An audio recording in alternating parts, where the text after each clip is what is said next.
She was born during a thunderstorm on Dromund cars, and she never saw her mother again. They said her father had been executed for heresy. They didn't say what kind. On Dromund cars, heresy could mean anything: disobedience, cowardice, compassion. No one remembered his name. She was placed in a state orphanage near the Shadow Arsenal. The air always smelled of metal and rain. Children were not raised. They were processed, taught to speak, taught to fight, taught not to cry. She never did. Her name was Zashin, a name she would one day discard, but not yet. She was small for her age, quiet, unimpressive. She blended into walls, into shadows, into silence. At night, she slept with her eyes open, not from fear, but because she'd learned something. No one cared if you died quietly.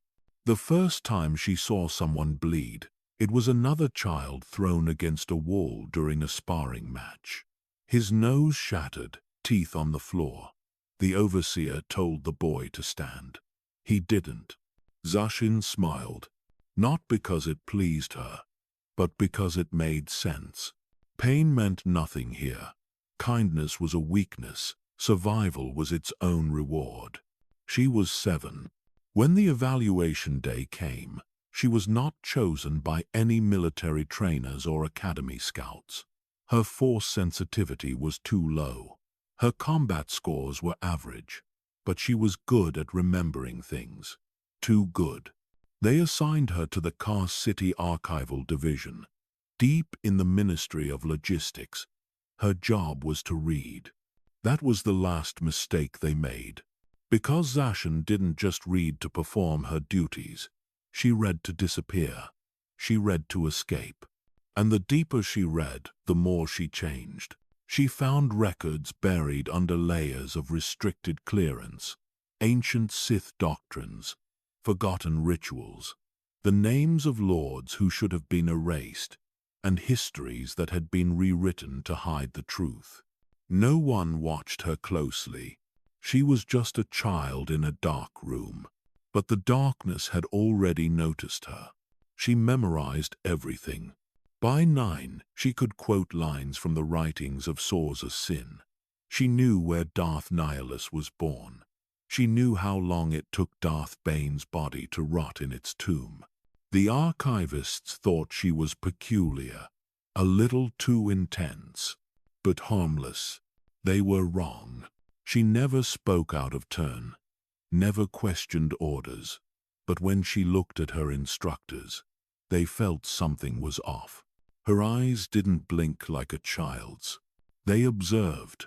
She didn't seek attention, but when someone mocked her, they stopped showing up to class. One boy vanished after accusing her of falsifying a report. They found his body days later, drowned in the water channels under the city. It was ruled an accident. She never reacted. But alone, in the archives, she whispered the ancient Sith code like a prayer. There is no peace. There is only passion.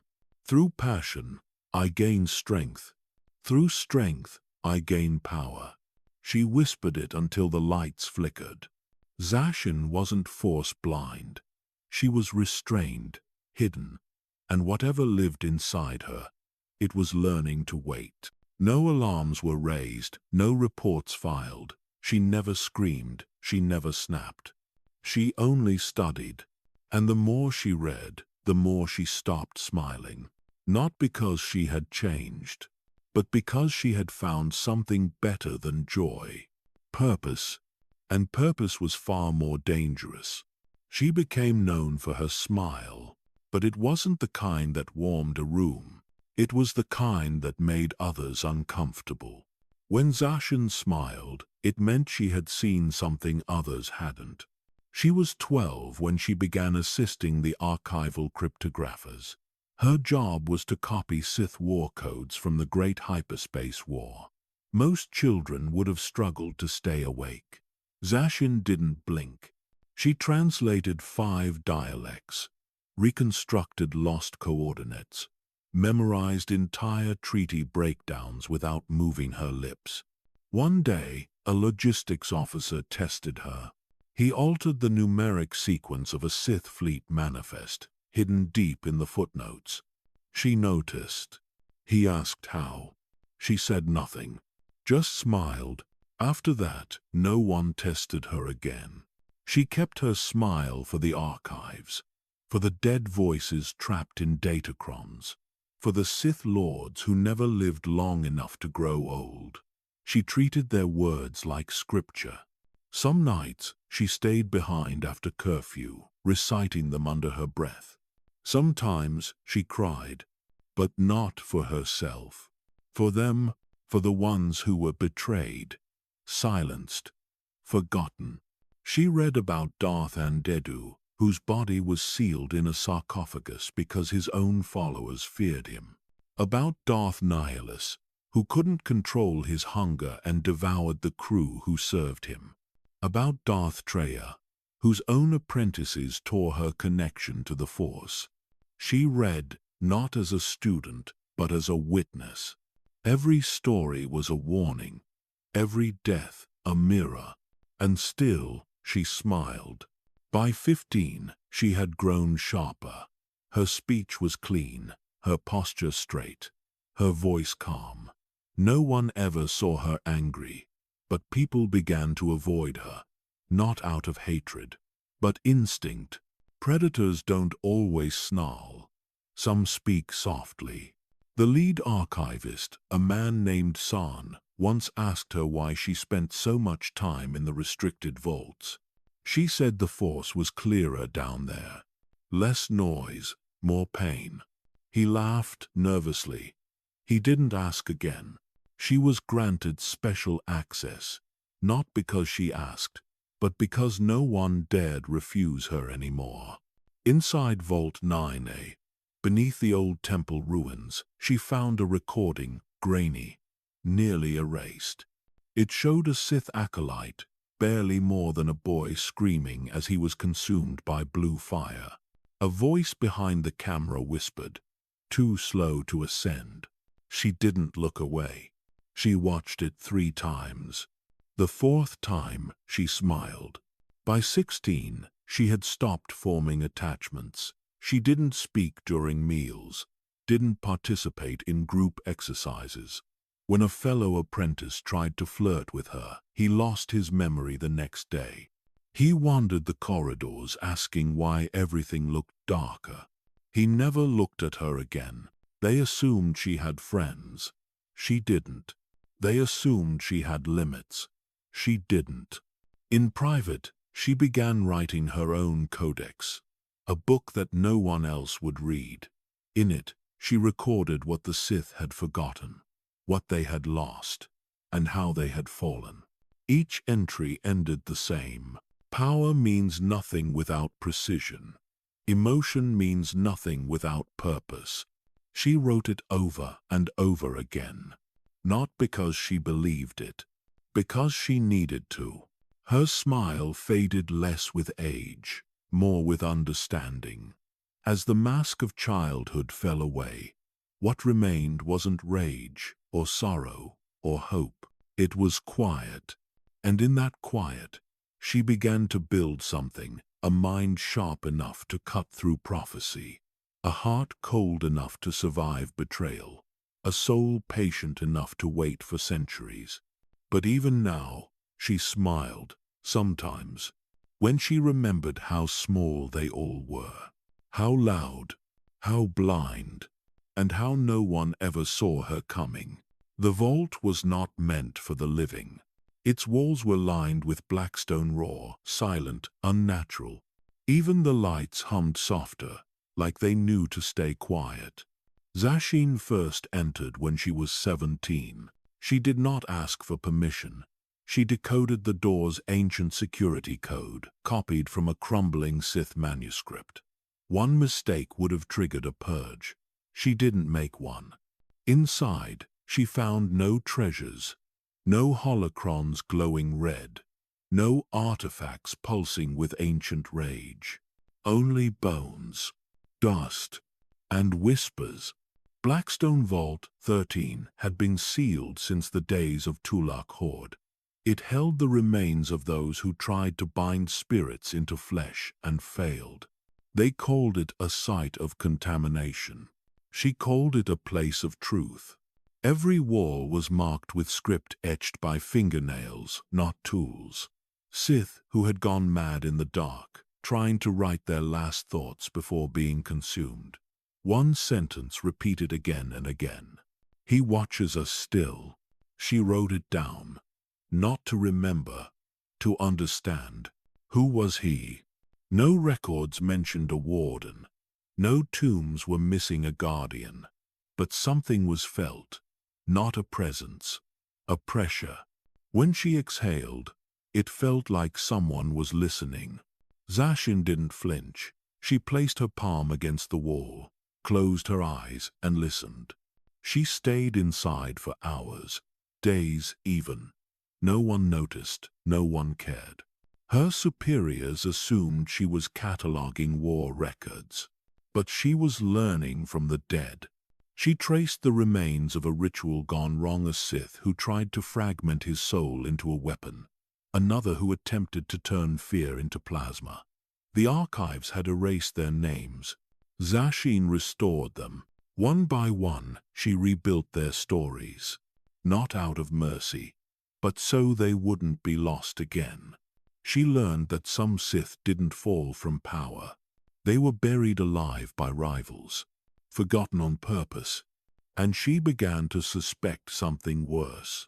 That someone wanted it that way. The deeper she looked, the more the lies began to surface. According to public records, the vault was sealed due to structural instability. According to a hidden log from a former inquisitor, it was sealed to silence the voices. Voices that still spoke even after the last body decayed. Zashin heard them, in the silence between her footsteps, in the spaces between thoughts. At first, she thought they were memories. Then, she realized they were watching her. But she didn't run. She returned. Every night, she came back to the vault. She brought offerings. Old blood, broken crystal shards, pieces of forgotten Sith armor. She wasn't worshipping. She was bargaining. Each time she gave something, she heard more. A whisper about a temple lost beneath Yavin IV. A clue about Darth Zash's immortality.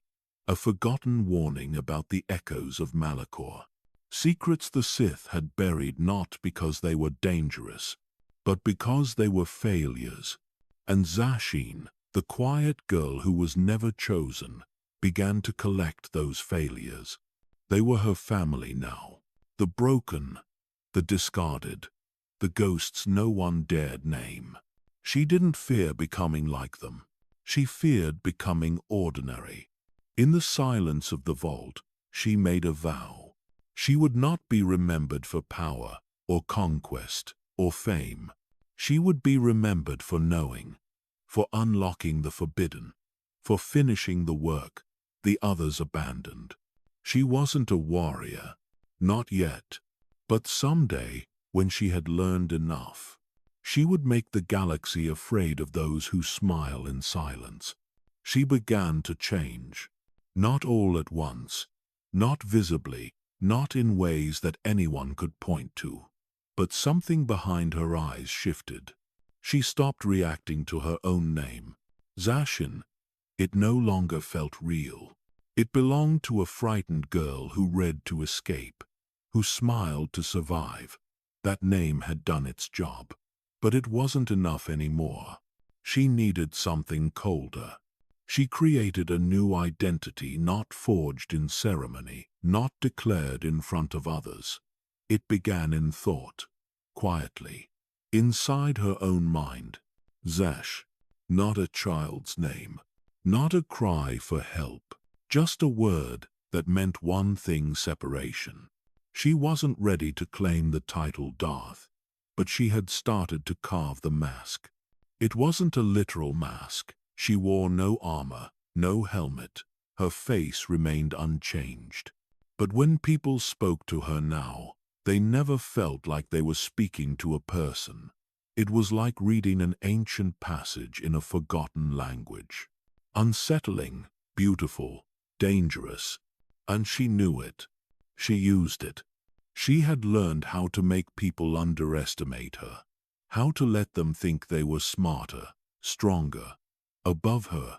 She smiled while they spoke, nodded when they mocked her, let them believe they'd won. But she never forgot the ones who looked her in the eye and hesitated. They were the only ones worth watching. She studied her instructors now, not as teachers but as future obstacles. She tracked who visited which wings of the ministry, who held clearance to forbidden vaults, who feared the dark temple, who didn't. One archivist, a man named Halvan, had scars on his palms.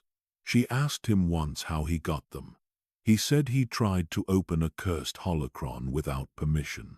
It punished him. She asked if he'd try again. He said no. She never spoke to him again. She knew then that most Sith weren't seekers. They were opportunists, cowards in armor, collectors of power without understanding. She wouldn't make that mistake. In secret, she began to practice ancient speech, Sith incantations not meant for the living. Some were incomplete. Some were meant to drive the mind mad. She recited them anyway, not because she craved madness, but because she knew that clarity came only after you walked through the storm. She tried her first ritual at 19. It was a small rite of binding, stolen from the fragments of King Adas's conquests.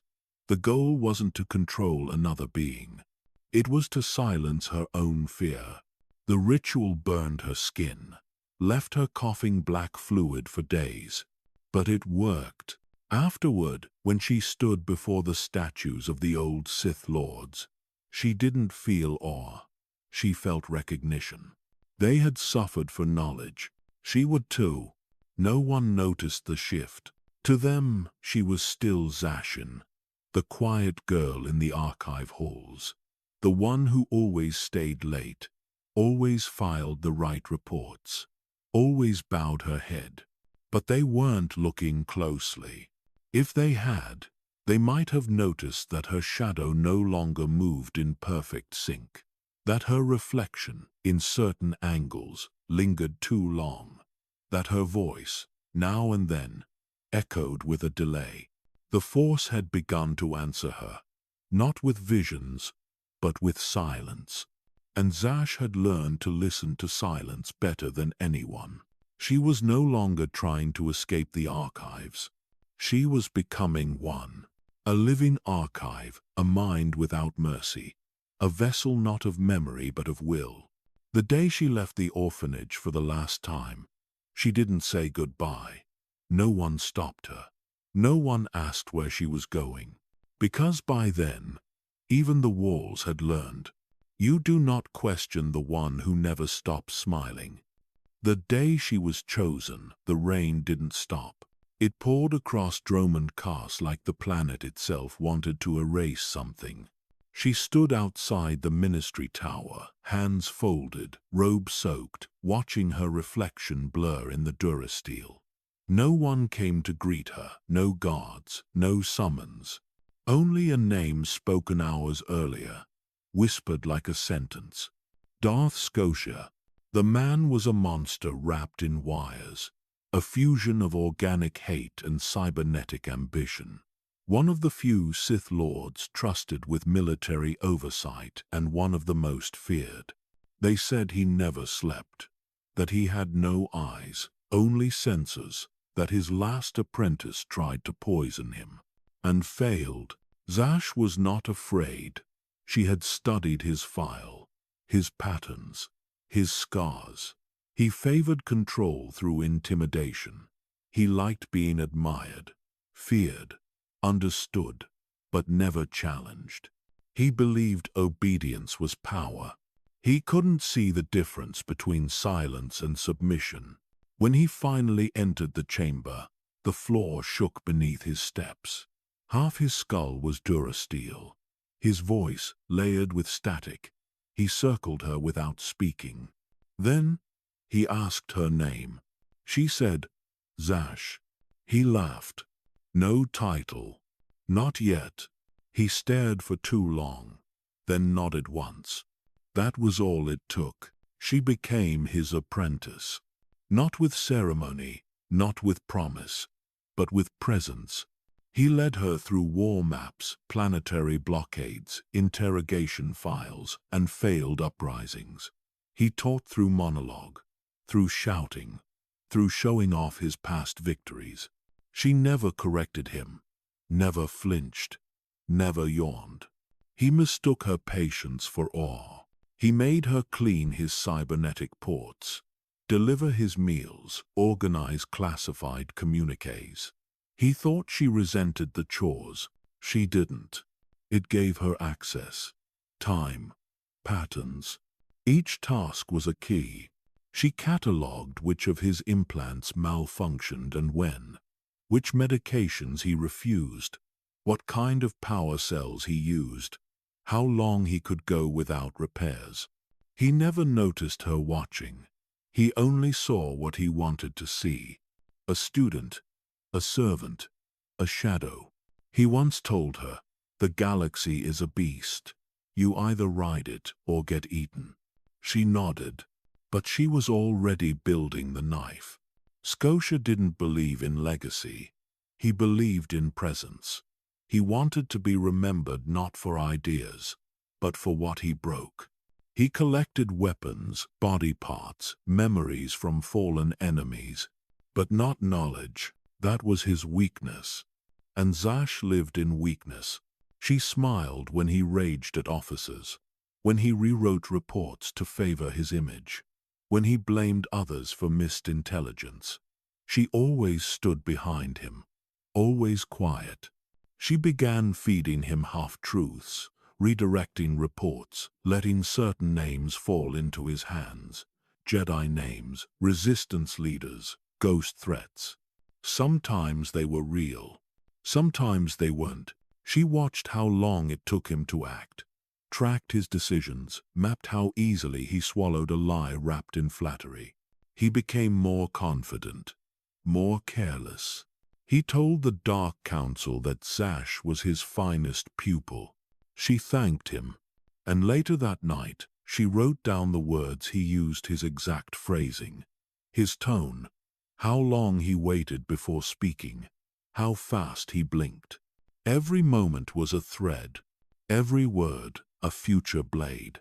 She knew one truth. Scosia wasn't grooming a successor. He was raising a mirror, someone who reflected his pride back at him. But mirrors can shatter, and Zash already knew how to strike glass without making a sound. He fed on fear, not his own, other people's. Darth Scosia ruled through volume, through presence. He made himself larger than rooms, louder than logic. His cybernetics amplified his voice, his steps, his very breath. Everything he did was meant to overwhelm. Zash led him. She followed him into war rooms, watched him interrogate defectors, listened to his philosophies on cruelty. He spoke like a general but moved like a predator. Everything had to be his. Every answer, every victory, every room. She kept her hands folded, her eyes low, her voice soft.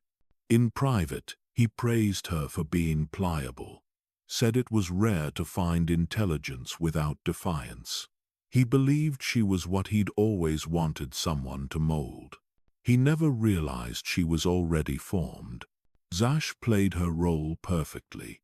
She offered insights during briefings that made him look brilliant, whispered analysis into his ear just before council meetings, arranged data to match his suspicions. She never outshined him. She simply gave him better ways to shine, and he adored her for it. He gave her access to things few apprentices ever saw: fleet movements, Sith deployment logs, failed covert operations, even fragments of ancient Jedi records. He thought she would be impressed. She wasn't. She'd already read better. But she smiled anyway. Every report he showed her, she copied. Every mission file, she duplicated. Every failure he buried, she preserved. She wasn't stealing from him. She was preparing. Because Darth Scosia didn't just want loyalty. He demanded dependence. He made his apprentices rely on his power, his name, his protection. Zash needed none of it. She started leaving subtle suggestions in his data streams, adjusted algorithm predictions, redirected scouts to old tombs, sites where power once slept. She claimed she was tracing Jedi activity. He believed her. In truth, she was tracing something else. Rumors, legends of spirit binding, soul splitting, rituals from before the Great Hyperspace War. All buried, all denied. The kind of power Scosia couldn't understand. He cared only for the physical, cybernetics, armor, weapons. He believed immortality came from dominance. Zash believed it came from transformation. She began experimenting with minor rituals, ones that didn't require sacrifice. Yet, she bled herself into sigils, whispered Sith incantations beneath her breath during meditation, hid crystals inside the walls of Scosia's tower, listening stones meant to absorb emotional residue. They worked. She began to feel him even when he was away. His rage, his hunger, his growing pride. He started speaking more of his legacy, of claiming a permanent seat on the Dark Council, of restructuring the entire Sith Academy on Korriban. She nodded, listened, agreed, all while building his grave. She noticed a pattern. Scosia always dismissed threats from within the Empire. He didn't believe any Sith could kill him. He'd survived assassination attempts, replaced nearly half his body, outlived rivals, but cybernetics age too, and he never noticed how often they stalled. Zash began studying his implants, not just their function but their manufacturer. She tracked shipments, found out where parts were built, who supplied them, who else used them. Then, quietly, she began bribing technicians, not to sabotage him, not yet, just to install doubt. One system lag, one misplaced repair, one report filed to the wrong department. Scosia started yelling more often, blaming shadows, seeing betrayal where none existed. None yet. He accused a lieutenant of disloyalty, executed a slicer for a transmission delay, killed a guard for walking too loudly. Zash stood by his side through it all. She never told him that she was the shadow, and that the beast he thought he ruled was already starving. Murder wasn't her first plan. It was simply the one that made the most sense. She had waited, studied, manipulated. Scosia had grown slower, louder, more careless. His victories became stories. His failures became silence. He didn't notice how isolated he'd become, but she did. Zash began planting rumors, quiet ones, slipped into conversations between military aides, whispered in the archives, hinted during diplomatic briefings. That Scosia was losing control, that his apprentice was the one holding things together. She never claimed credit. She never needed to. The Sith are always listening for weakness, and always eager to believe in someone stronger. She charted the security patterns of his tower, logged the entrance codes, mapped which guards could be bribed, which droids had blind spots. She didn't just study his habits, she choreographed them. She arranged for him to receive false intel encrypted coordinates of a supposed Jedi hideout on Nar Shaddaa, a trap that didn't need to be real, only urgent. He left in fury, demanding his agents prepare a strike. She stayed behind. Then she called in a favor, not from an assassin, not from a Sith, but from someone simpler, a scavenger, a slicer with no loyalty to anyone. She paid him with knowledge access to an old Republic vault she'd uncovered months earlier. In return, she got what she needed, a device that could override Scosia's cybernetic regulators. Not kill him, just delay him, throw off his timing, scramble his movements, make him vulnerable for just long enough. She hid the device inside his personal maintenance chamber, beneath a routine backup module. It would activate the moment he engaged in combat. And he would, because Zash made sure of it. She leaked word that a rival Sith, Darth Thanaton, had plans to discredit Scosia during the next Council summit. Then she sent an anonymous message to Thanaton's staff, implying Scosia would strike first. Neither threat was real, but both men were proud, dangerous, predictable. She knew what pride made people do. It made them careless. When Scosia returned from his failed raid, he was already furious, blaming spies, accusing the Council of betrayal, demanding retribution. Zash soothed him, told him she believed him, that she would follow his lead. He calmed. He trusted her again. That was his final mistake. 2 nights later, Scosia entered the summit hall to confront Thanaton. He shouted, threatened, reached for his saber, and his body froze. Just long enough. Thanaton didn't hesitate. He struck fast, precise, a lightsaber through the chest, another through the spine. The room went silent.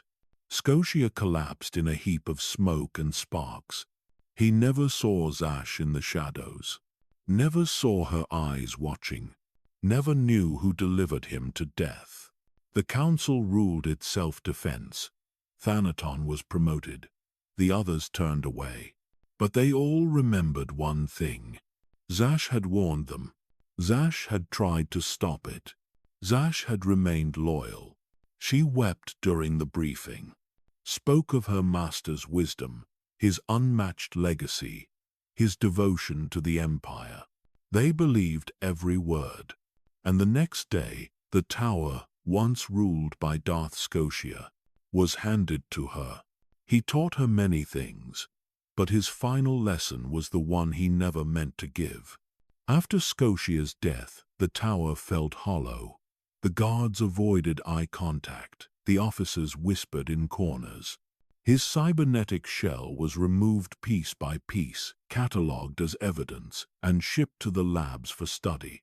Zash stood over the table as they worked. She did not flinch when they cut through durasteel.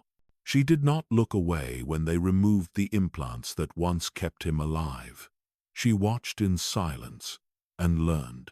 The technicians spoke about design flaws, about stress points, about voltage irregularities. Zash listened. Every flaw was a doorway. Every weakness was a weapon. And she realized something Scosia never understood. Power did not come from strength. It came from precision. Within days, the Council reassigned his forces. His officers were cleaned. His name was removed from the entry logs. Decades of fear erased in less than a week. That was the fate of Sith who trusted walls and armor. They died loud and were forgotten louder. Zash did not want that fate. She wanted to linger, to echo, to carve her presence into the bones of the Empire. Scosia had believed death was defeat. She knew death could be something else, a tool, a threshold, a trade. She opened his personal records late at night. Access codes did not stop her. Half the files were damaged. The rest were filled with boasts, failed experiments, and holograms of victories already fading from memory. There was no philosophy, no vision, just fear with a mask of metal. She closed the terminal and understood him for the first time.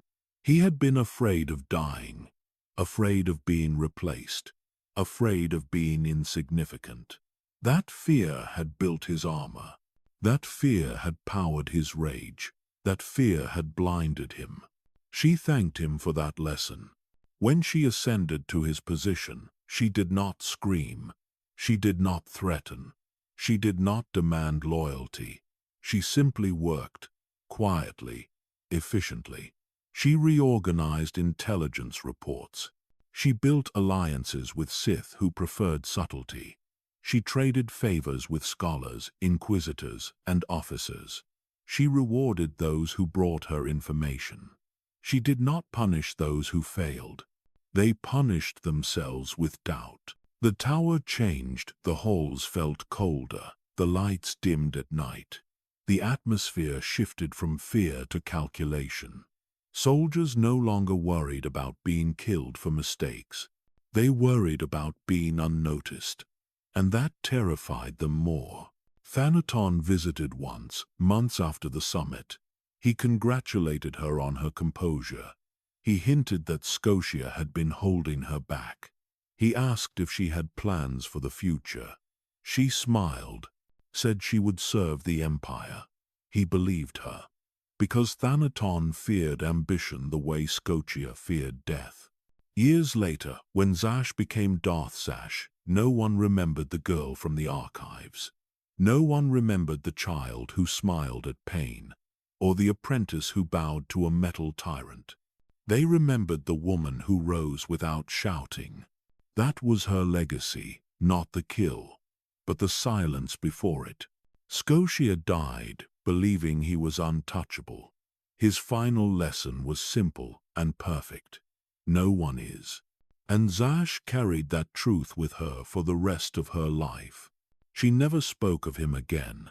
Not to allies, not to rivals, not even to those who sought to study his body for secrets.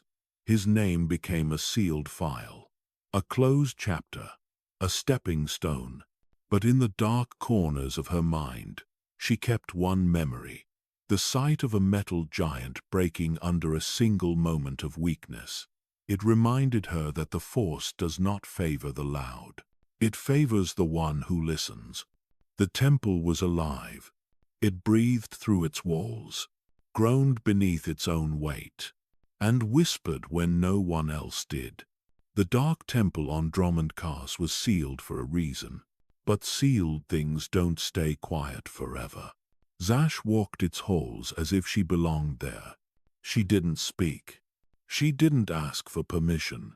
The Sith said the temple was cursed. They were half right. It wasn't the spirits that cursed it. It was the memories. Each room held failure. Each corridor, betrayal. Here, ancient Sith lords had died trying to outlive their time. Here, dark rituals had torn bodies apart in silence. Here, Zash came to listen, not to ghosts, to secrets. She walked past the shattered altars. The walls still bled from cracks too old to fix. Carvings from a forgotten language pulsed beneath the dust. She traced them with her hand and smiled. Scosia never came here. He said it was beneath him, said it smelled of rot and waste. But Zash knew better. Rot meant life had once thrived. Waste meant something had been taken. And what had been taken, she wanted back. The deeper she went, the louder the whispers became. Not voices, not language, just impressions. Pain, longing, power. She recorded what she felt. She didn't need holocrons to learn. The temple taught by feeling. She learned that fear leaves residue, that sacrifice stains more than just stone, and that the Sith who died here never left. They lingered in the cracks, not as ghosts, as warnings. They hadn't died because they were weak. They had died because they were seen. Zash refused to be seen until it was too late. She studied the deaths, read every incident the archives had tried to erase, names struck from the records, rituals classified under superstition. But it was all real, too real. A Sith Lord who burned from the inside out. Another who screamed until his bones shattered. One who tried to bind a creature of the void and vanished mid-sentence. Each death had one thing in common. They didn't understand what they were touching. Zash did. She came here alone. No guards. No followers. No apprentice, not yet. She didn't want help. She wanted silence. In silence, she could listen. In silence, she could feel what others had missed. And she knew the temple was watching her back. It didn't want loyalty. It wanted someone who understood it. She brought offerings, cracked datapads filled with her notes, blood from her own hand, bones taken from Scosia's waste bins left over from his failed experiments. She placed them on the old altar and waited. The whispers deepened, not louder, deeper, like the Force itself had taken a breath. She didn't flinch, didn't run. She bowed her head and whispered her name. Not Zash, not Darth, just a voice, just a vow. She wasn't there to steal. She was there to finish what they started. And the temple finally listened back. Power is rarely taken with noise. It is taken with whispers, with rumors, with quiet moves no one sees. Zash understood this. The Empire was a nest of listeners. Every Sith had eyes. Every officer had ears. Every servant had loose lips. So she fed them stories. Not full stories. Fragments, half-truths, phrases meant to travel without her. She whispered in archives. She murmured in council halls. She lingered by supply offices. She helped medics file casualty reports.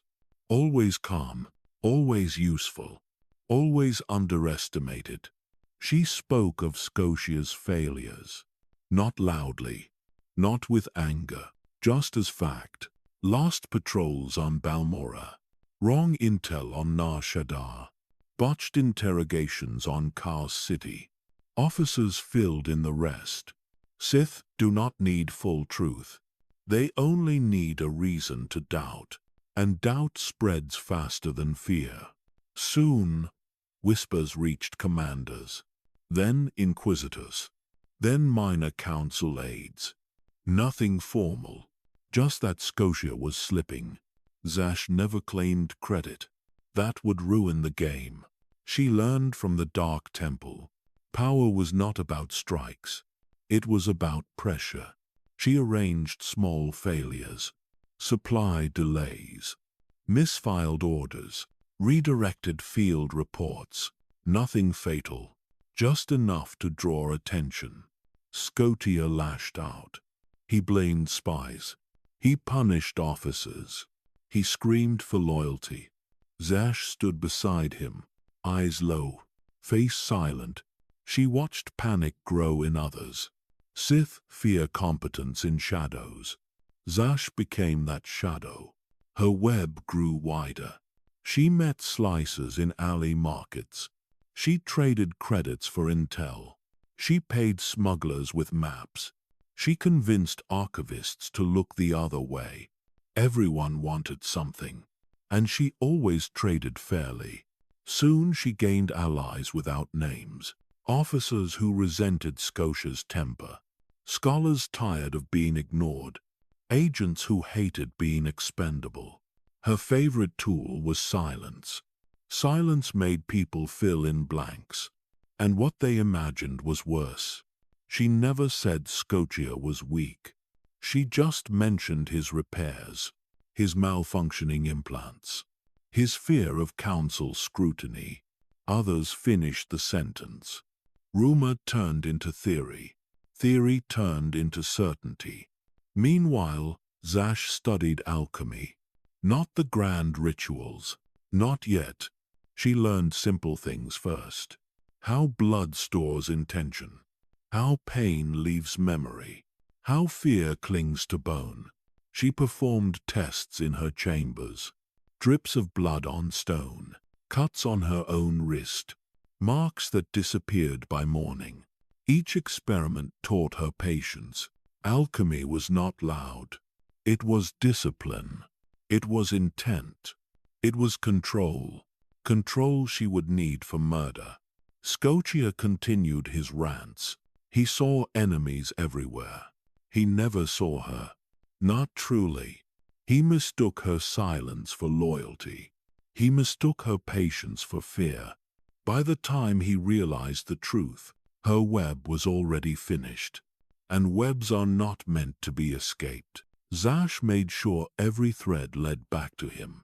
Every failure, every missing report, every angry officer. She did not need to strike yet. She only needed the Empire to watch. Watch Scosia panic. Watch him blame shadows.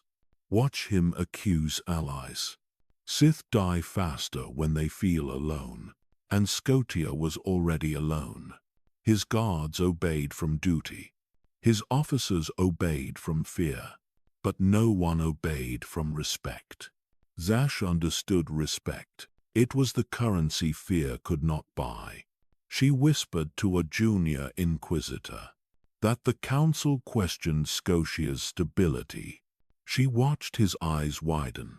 Information spreads fastest in frightened minds. Within days, the halls buzzed. Not with laughter, with speculation.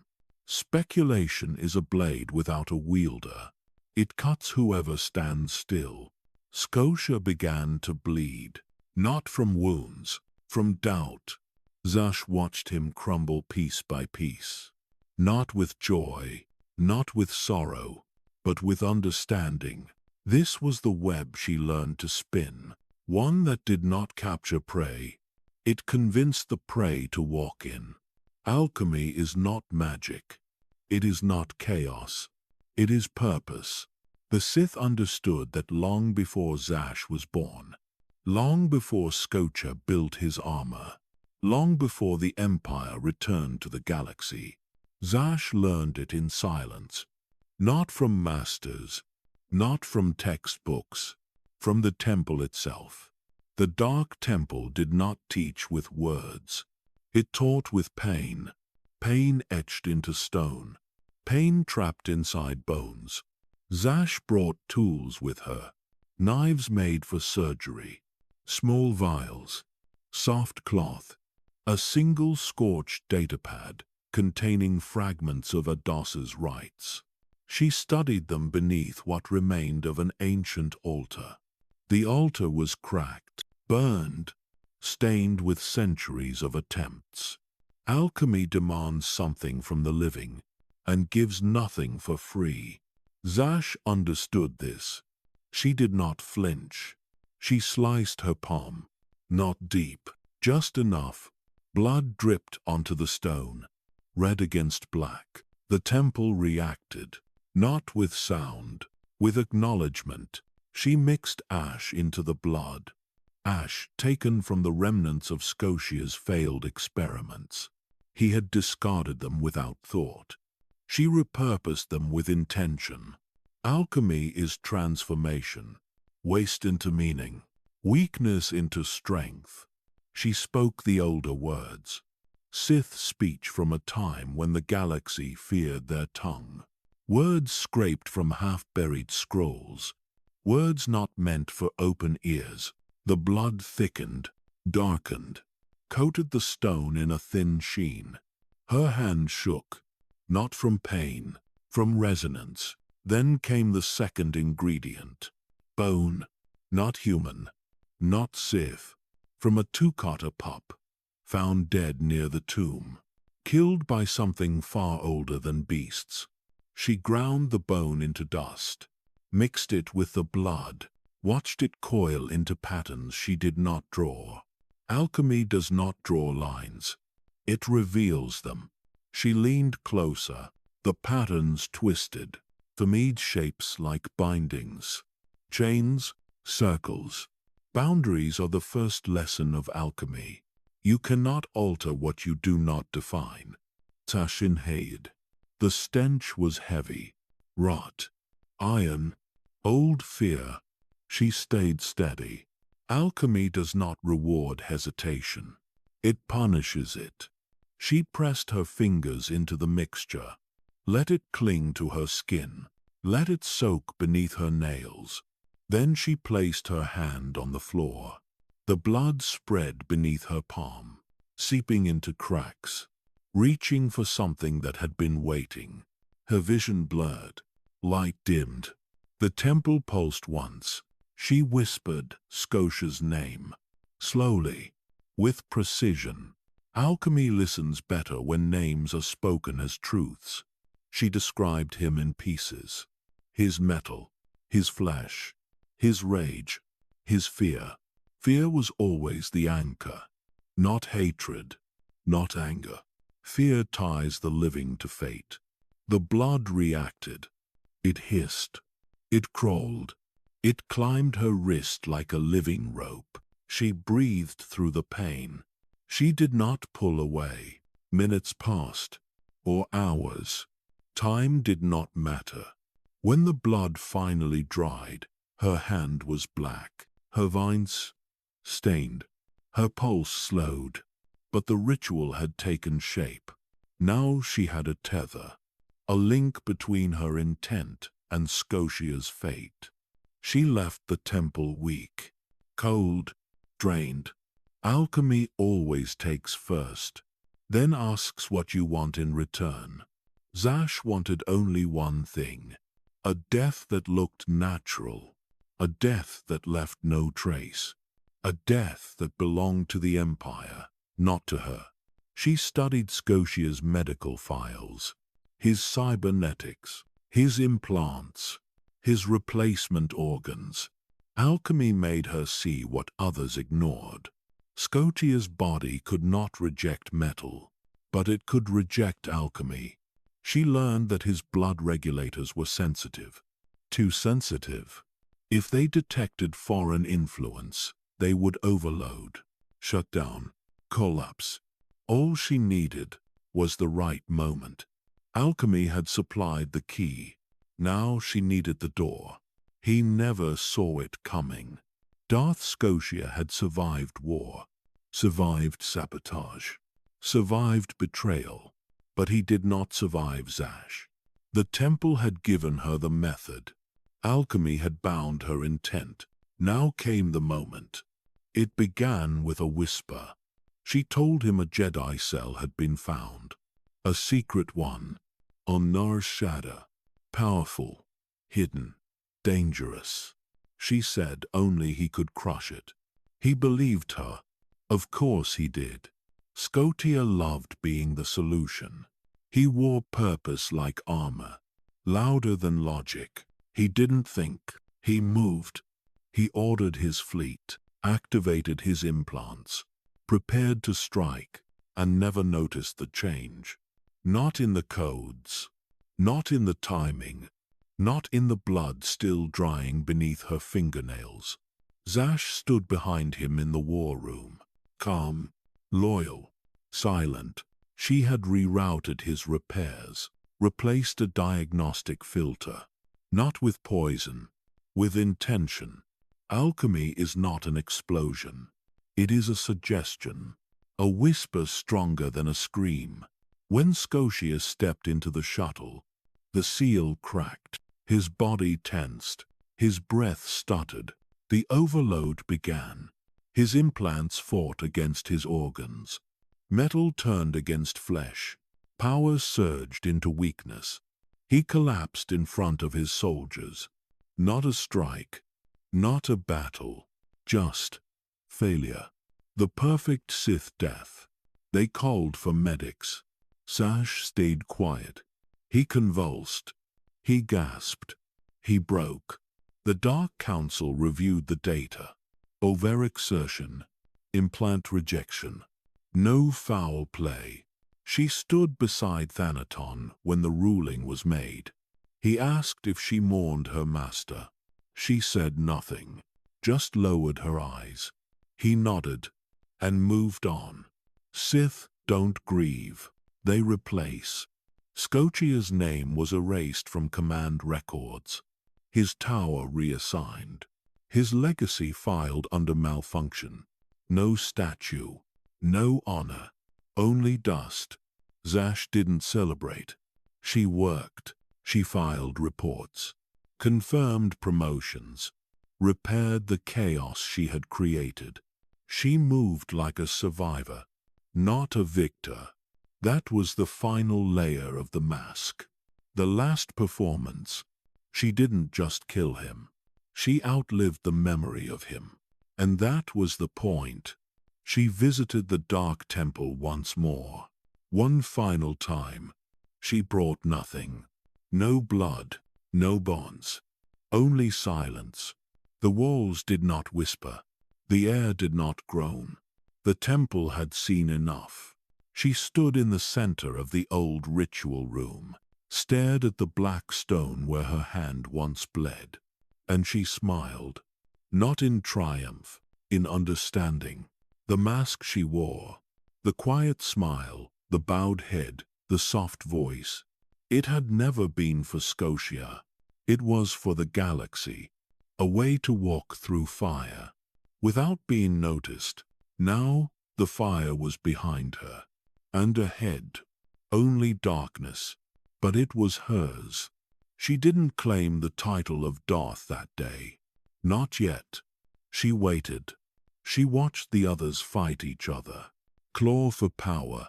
Deal out deaths. She let them. Because the Sith she admired, the ones the records erased, they didn't burn bright. They burned slow and never went out. She would be one of them.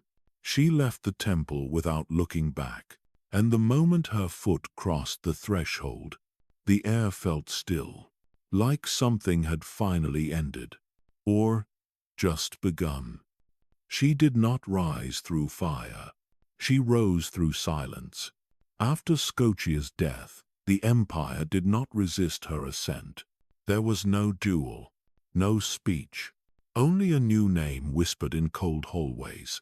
Darth Zash. Not loud, not feared, not yet.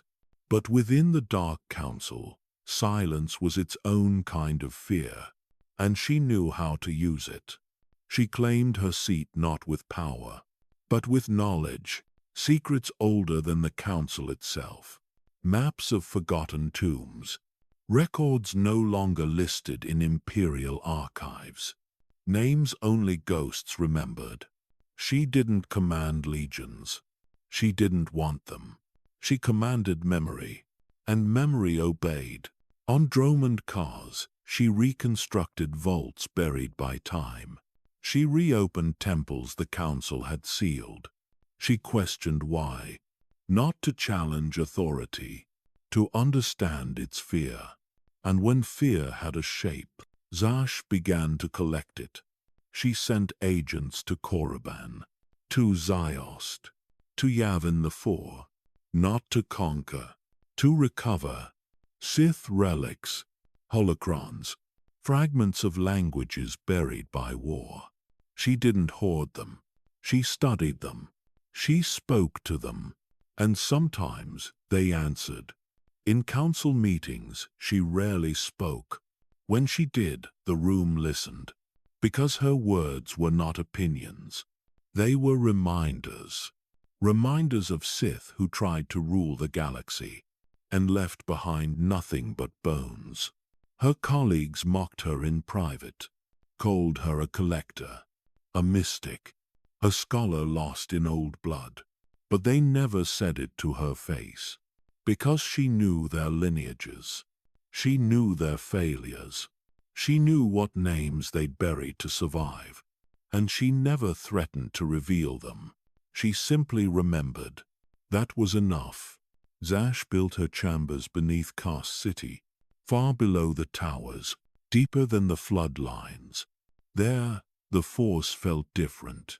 Not lighter, not darker, just heavier. She kept her work hidden, even from the Sith who claimed to support her, even from the apprentices who worshipped her. Her scrolls were sealed. Her tomes were wrapped in protective flesh. Her notes were carved, not written. Paper could burn.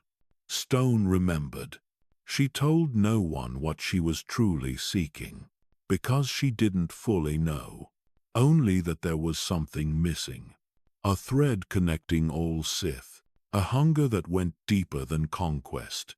A question none had answered. How does one outlive death without becoming it? A mystic, a scholar lost in old blood. But they never said it to her face, because she knew their lineages. She knew their failures.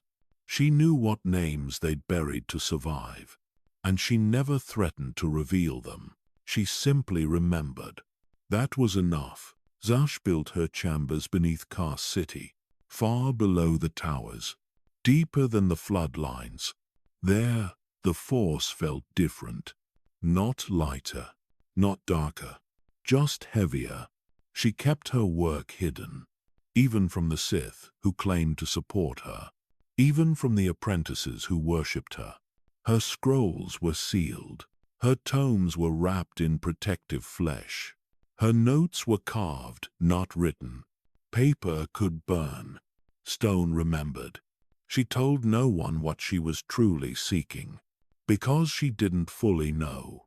Only that there was something missing. A thread connecting all Sith. A hunger that went deeper than conquest. A question none had answered. How does one outlive death without becoming it? Tulak Horde failed. Soju's sin vanished.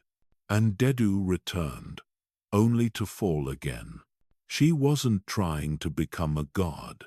She was trying to understand why none ever did.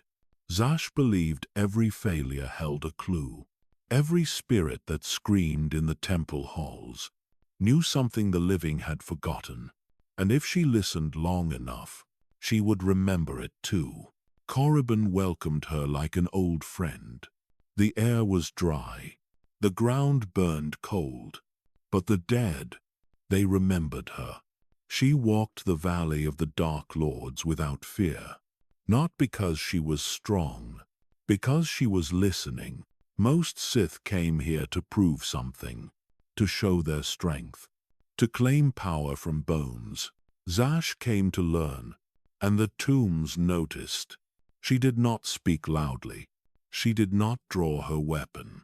She placed her hand on stone and let the echoes speak first. Tulak Horde's tomb was sealed for a reason. It held something too heavy for most minds. Not just knowledge, memory soaked in hatred, power twisted by centuries of waiting. Zash entered it alone, not with guards, not with apprentices, just silence and blood. She offered her own, carved with care, not as a show of pain, as a key. The tomb responded. Walls hummed, air thickened, symbols rearranged themselves. She didn't smile. She breathed, because she understood what most Sith never did. The dead are not to be ruled. They are to be understood. Inside, she found more than relics. She found mistakes, failed rituals, fragments of souls, half-recorded attempts at immortality. One spirit tried to touch her mind. It whispered promises, offered power, begged for release. She didn't answer, not because she was afraid, because she had nothing to give it. Not yet. Further in, she discovered something else. A burial chamber without a body. Bones removed, torn, taken. An offering had been made here once, but not to Tulak Horde. Something older, something darker. She traced the markings, wrote them down. Not on paper, into her skin. Runes meant to be remembered by blood. When she emerged from the tomb, she was different. She didn't walk faster, didn't speak louder, but something followed her now. Not a ghost, a presence. It didn't obey her, didn't speak. It watched. And Zash didn't resist. She returned to Dromund Kaas with no trophies, no relics, no stories, only silence. But the dark temple changed after that. Its whispers grew louder, its shadows stretched longer, and some acolytes began to hear things they shouldn't. They blamed spirits, cursed the walls, filed complaints to the council. Zash said nothing, because the tombs had already spoken, and she knew the truth. Knowledge was not power, it was infection. Once you understood too much, you could never go back. You became part of the memory, part of the silence. She returned to her chambers beneath Kaas City, locked herself away, not out of fear, out of reverence. She read through ancient Sith writings for hours without rest, cross-referenced rituals, mapped ancestral bloodlines, linked disappearances no one else noticed, names erased from the Order, experiments covered in shame, Sith who vanished after learning too much. She was following them now, one by one, deeper into the dark. The tombs had given her a direction, but not a destination. Not yet. Knowledge is heavy, heavy enough to bend minds, heavy enough to break bodies, heavy enough to drown the ones who seek it. Zash learned that slowly, quietly, painfully. Her work began to change her, not in dramatic ways, not in ways the Empire would notice. But the small changes were louder. Her hands shook after rituals. Her lungs burned after translations. Her dreams bled into waking hours. She no longer slept. She drifted between memory and vision, between voices and silence. The Dark Council assumed she was researching battle strategy, new force techniques, ancient weaponry. They were wrong. She was researching endings. How Sith had died, how they failed, what they missed. Every scroll she opened reminded her of something simple. The Sith did not lack power. They lacked time. Time to refine. Time to ascend. Time to survive their own hunger. And hunger kills more Sith than Jedi ever did. She read about Exar Kun's fall on Yavin the Fours, about Marka Ragnos's unwilling return to the grave, about Sion, whose immortality became agony, about Nihilus, who became hunger without form. None of them conquered death. Not truly. They escaped it, bent it, postponed it. But death is patient. Zash understood this, and she wondered if the Force had limits, or if the Sith simply lacked imagination. She experimented not with lightning or blades, but with decay. Her chambers filled with preserved tissue, bone dust, dried blood samples, fragments of ancient armor. She tested how the Force reacted to dying things, how it clung to the last spark, how it refused to let go when fear was strong enough. She noticed something strange. Patterns, repeating across centuries. Every Sith who neared immortality suffered 3 stages: obsession, dissociation, disintegration. The first was mental, the second spiritual, the third physical. She reached the first stage without struggle. Obsession was easy. It was focus with teeth. The second stage came uninvited. She found herself forgetting time, meals, appointments, names. She erased hours from her day without meaning to. She stared at walls as if they were speaking. Sometimes they were. When she walked through the dark temple, she felt as if she were walking through herself, through a memory she had not lived yet. This did not frighten her. It confirmed she was close. The third stage warned her during a ritual. Her nose bled. Her fingertips burned. Her veins darkened for minutes at a time. Her body rejected her curiosity, rejected her path, rejected her intent. But Zash did not stop. She adjusted. She began wearing gloves at council meetings, drinking tonics stolen from old alchemical recipes, sleeping in short intervals between visions. It helped for a time, but every gain came with a price. Her voice weakened. Her bones ached. Her vision blurred when she tried to read fast. She found that knowledge was not just heavy. It consumed. Not instantly, but slowly, patiently, like the dark itself. Sometimes Thanaton visited. He asked what she was studying. She lied. He accepted it. Thanaton was powerful, but he was a historian of war. He cared about battles. She cared about thresholds. Their paths were never going to meet. Other Sith approached her too, seeking training, seeking favor, seeking guidance. She turned most away, not out of cruelty, out of practicality. She needed silence. She needed solitude. She needed room to break without witnesses. Because the Force was not kind to scholars. It rewarded warriors. It rewarded killers. Knowledge only mattered when it hurt. And Zash was learning the highest cost. Not the cost of death. The cost of knowing too much. The body was failing. Not all at once. Not dramatically, but quietly. In the way that mattered most. Her hands no longer obeyed instinct. Her breath came slower. Her vision narrowed in the corners. She didn't panic. She recorded it. Each symptom, each moment, as if her own decay was another ritual. Because it was. The more she learned, the more the Force turned inward. It stopped flowing around her. It began pressing through her, as if she was no longer a vessel, but a barrier.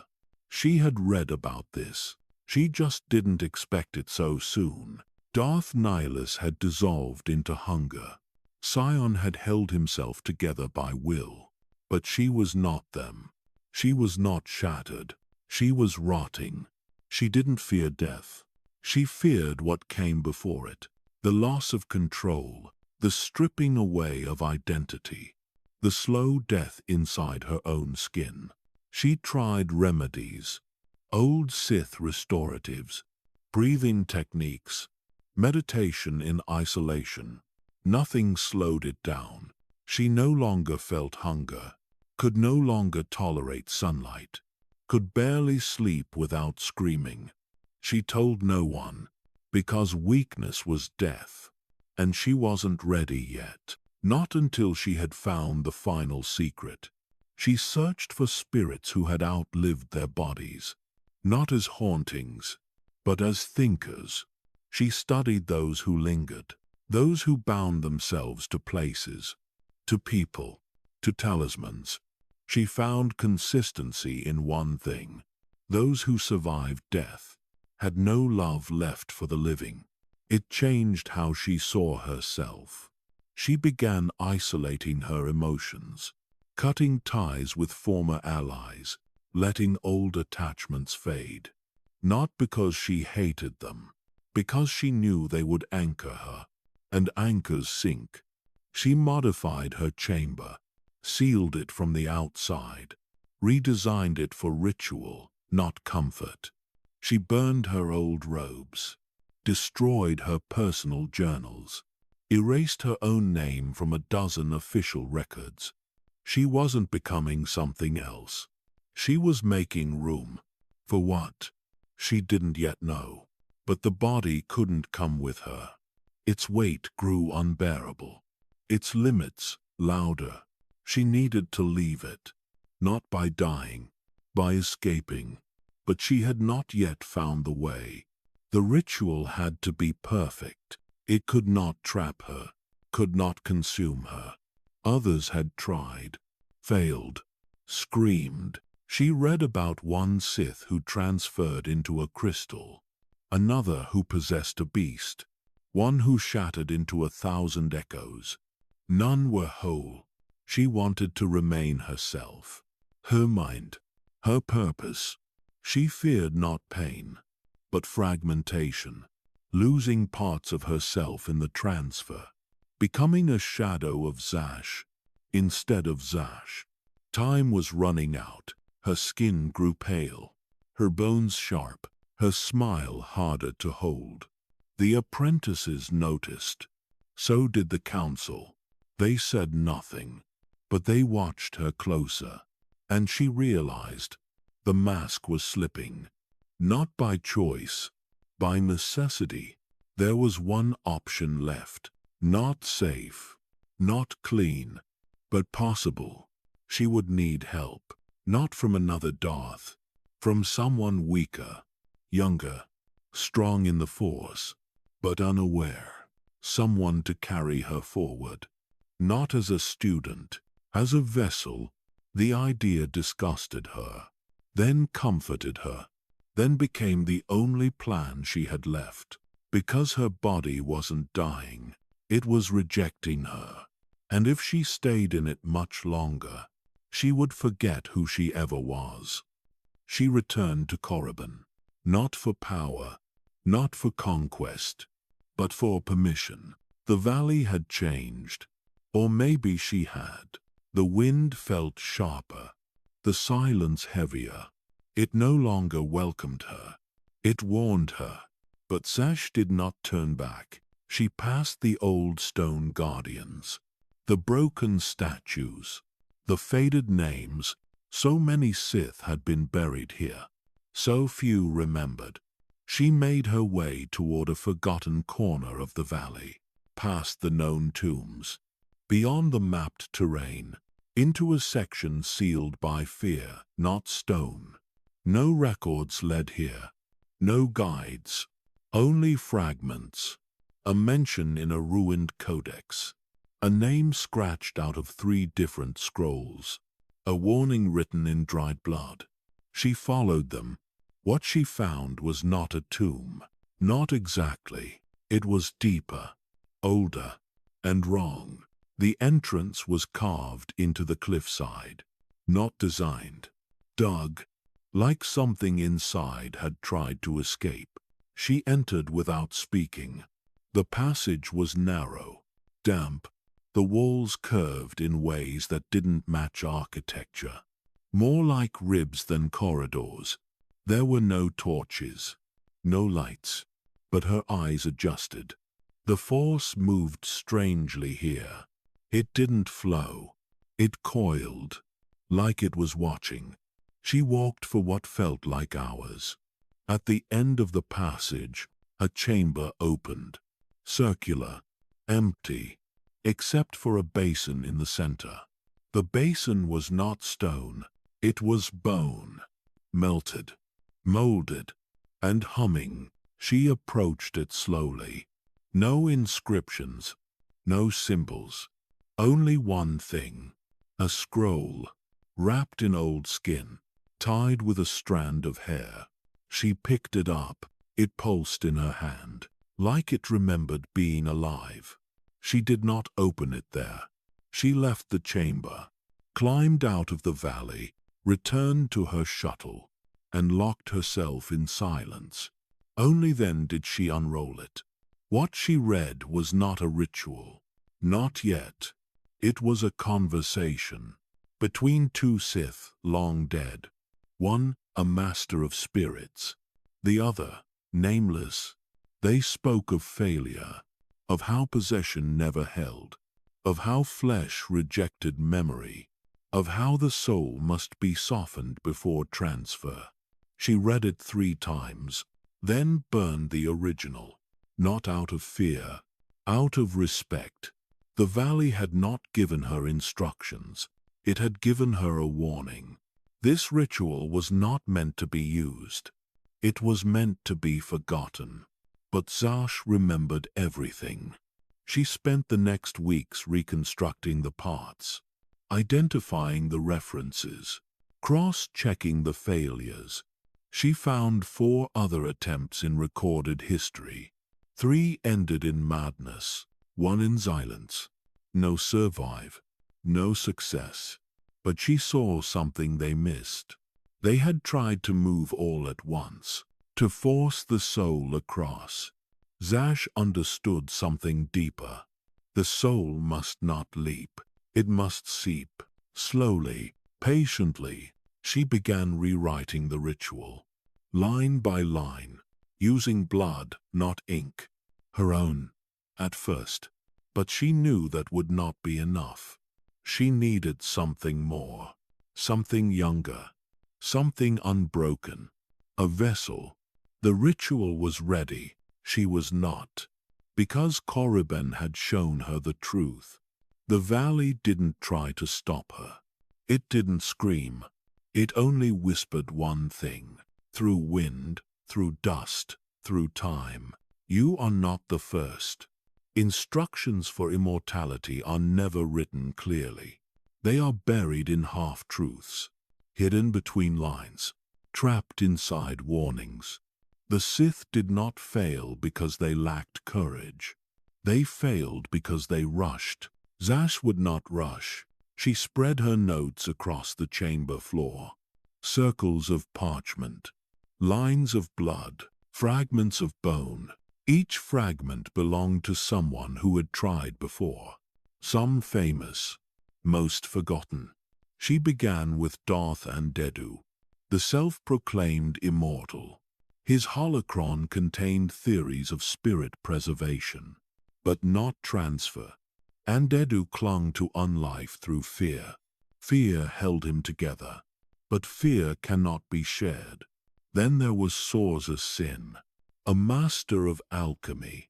She documented rituals for binding souls to objects, talismans, amulets, weapons, but never flesh. Flesh rejects what it does not remember. Zash looked deeper. She found obscure mentions of rituals from the time of Tulak Horde, not written by him, written by those who survived him. They spoke of walking beyond the vessel. They spoke of shedding the husk. They spoke of the thread that binds. The thread was the soul. The vessel was the body. And the binding was the ritual. She noticed a pattern. Every ritual required 3 components. A host, a threshold, a tether. The host was obvious. A living body, strong in the force, unbroken by trauma, ideal for rebirth. The threshold was more complex. It was a moment, a crossing, an instant where the soul loosened but did not detach. Most Sith used death for the threshold. It was quick, simple, commanded by fear.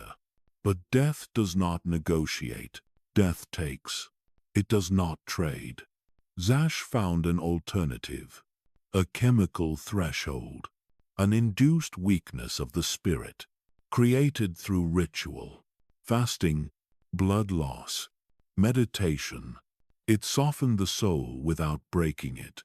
It created an opening. The tether was the hardest part. It was not physical, not visible. The tether was memory, not memories of the mind, memories of the flesh. The new body must remember the old, not through thought, through instinct, heartbeat, reflex, will. Zash recorded this quietly, slowly, with shaking hands. She understood now why so many had failed. They forced their souls into strangers, into bodies that did not recognize them. It was not possession. It was rejection. The body spit them out, like poison. she discovered a forgotten note on a brittle parchment, written by an unnamed apprentice. The vessel must admire the master. Only then will the spirit enter willingly. Admiration, respect, trust. These were not Sith virtues. They were tools. Zash closed her eyes. She knew what she needed. Not a soldier, not a rival, an apprentice, young enough to mold, strong enough to survive, naive enough to admire her, curious enough to follow. She wrote one last line beneath her notes. The ritual does not kill the host. The ritual replaces the host. It was not a murder. It was a trade. Her body was failing. Her soul was fraying. Her time was shrinking. But she did not fear, because now she had instructions. Forbidden, incomplete, but real. She gathered her notes, burned the bones, cleaned the blood. When she left the chamber, she walked slower. Shadows clung to her skin. Light recoiled from her eyes. She returned to the Empire with purpose. She would not live forever. She would simply refuse to die. She found him on Korriban, a Twi'lek, barely more than a slave, thrown into the tombs to die. Survived them without understanding why. He didn't speak much, didn't complain, didn't break. Others mocked him. She watched in silence. Then she called his name, not with power, with invitation. He followed her without hesitation. That was the first sign. She gave him food, a datapad, a place to sit where no one screamed. He didn't ask why. That was the second sign.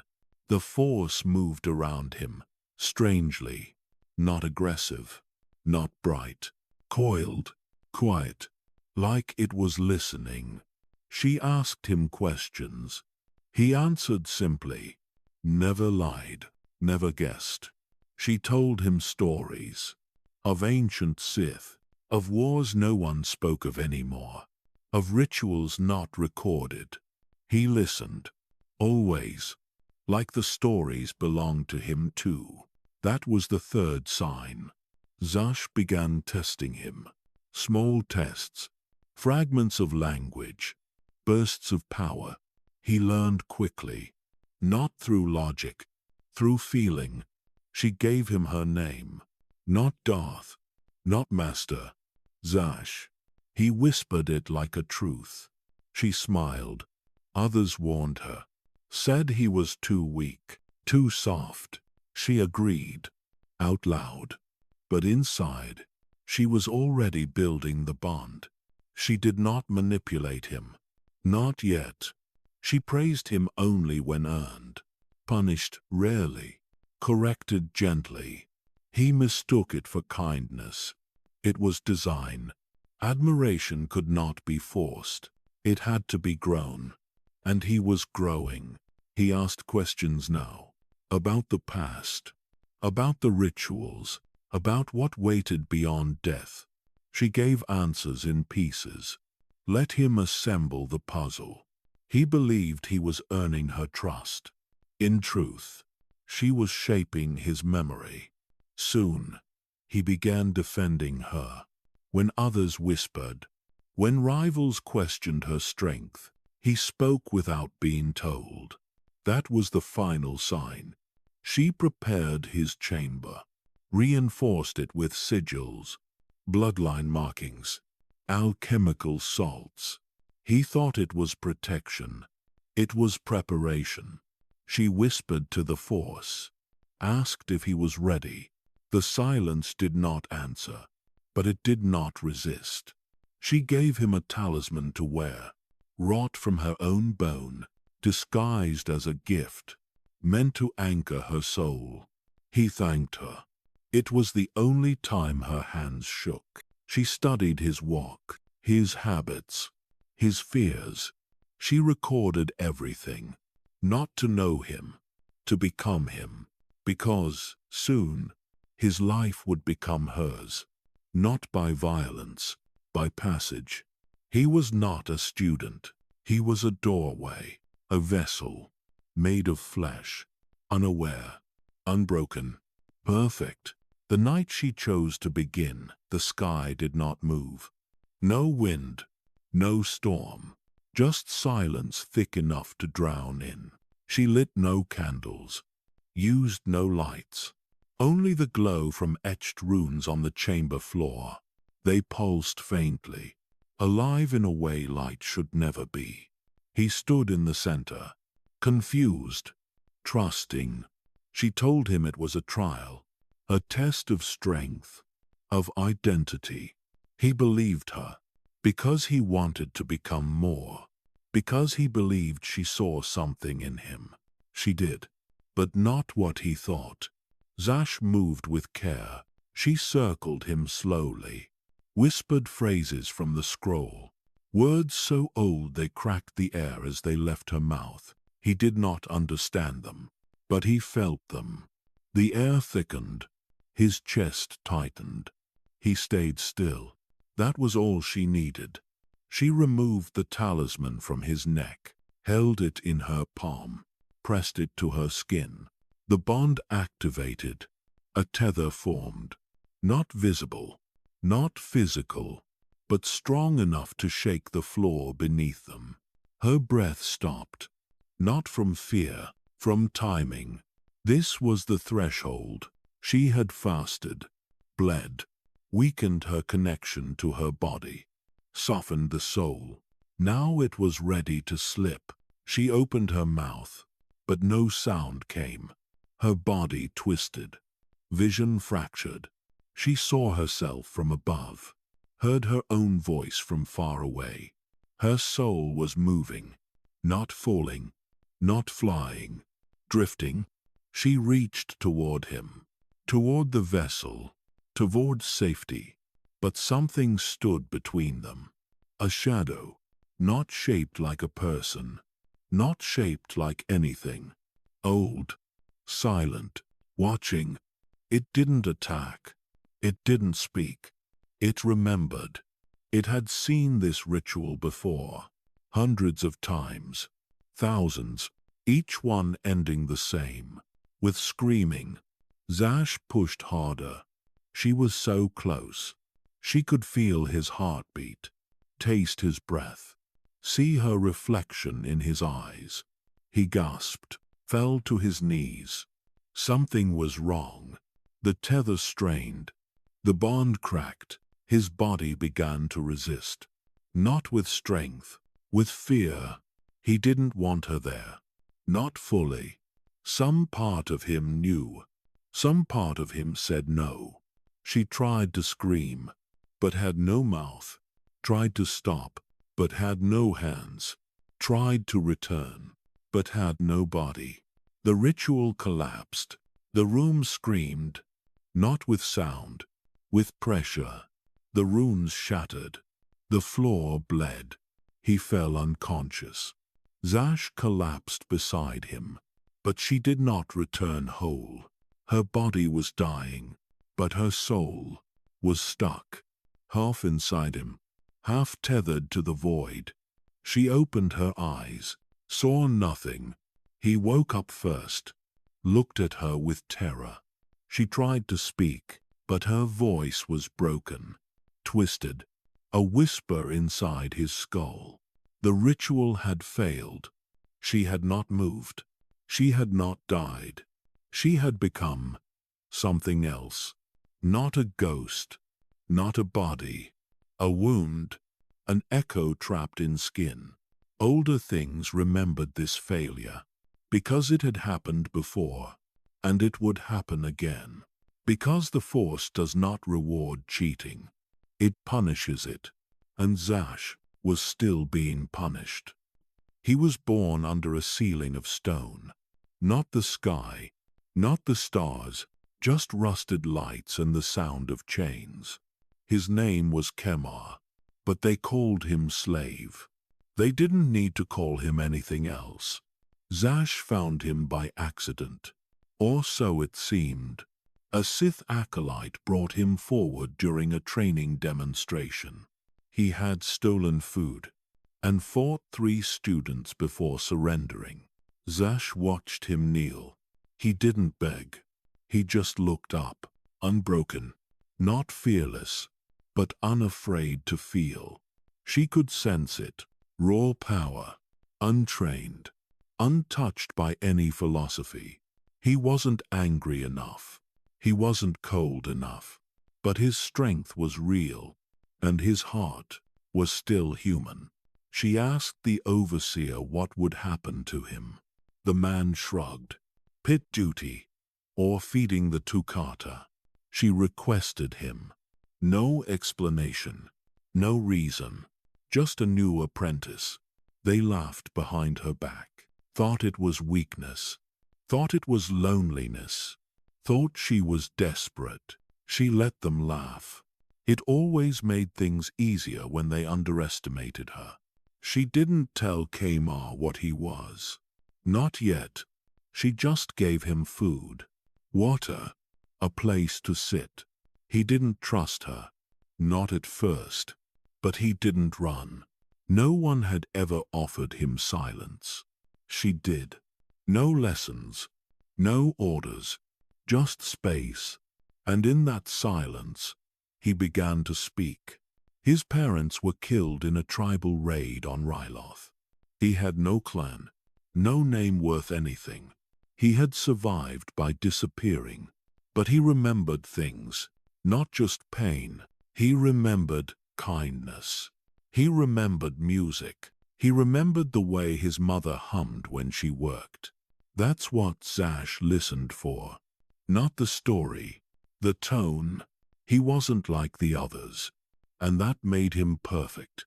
Not just as a vessel, but as a mirror. She began training him, not with lightning or cruelty, with patience.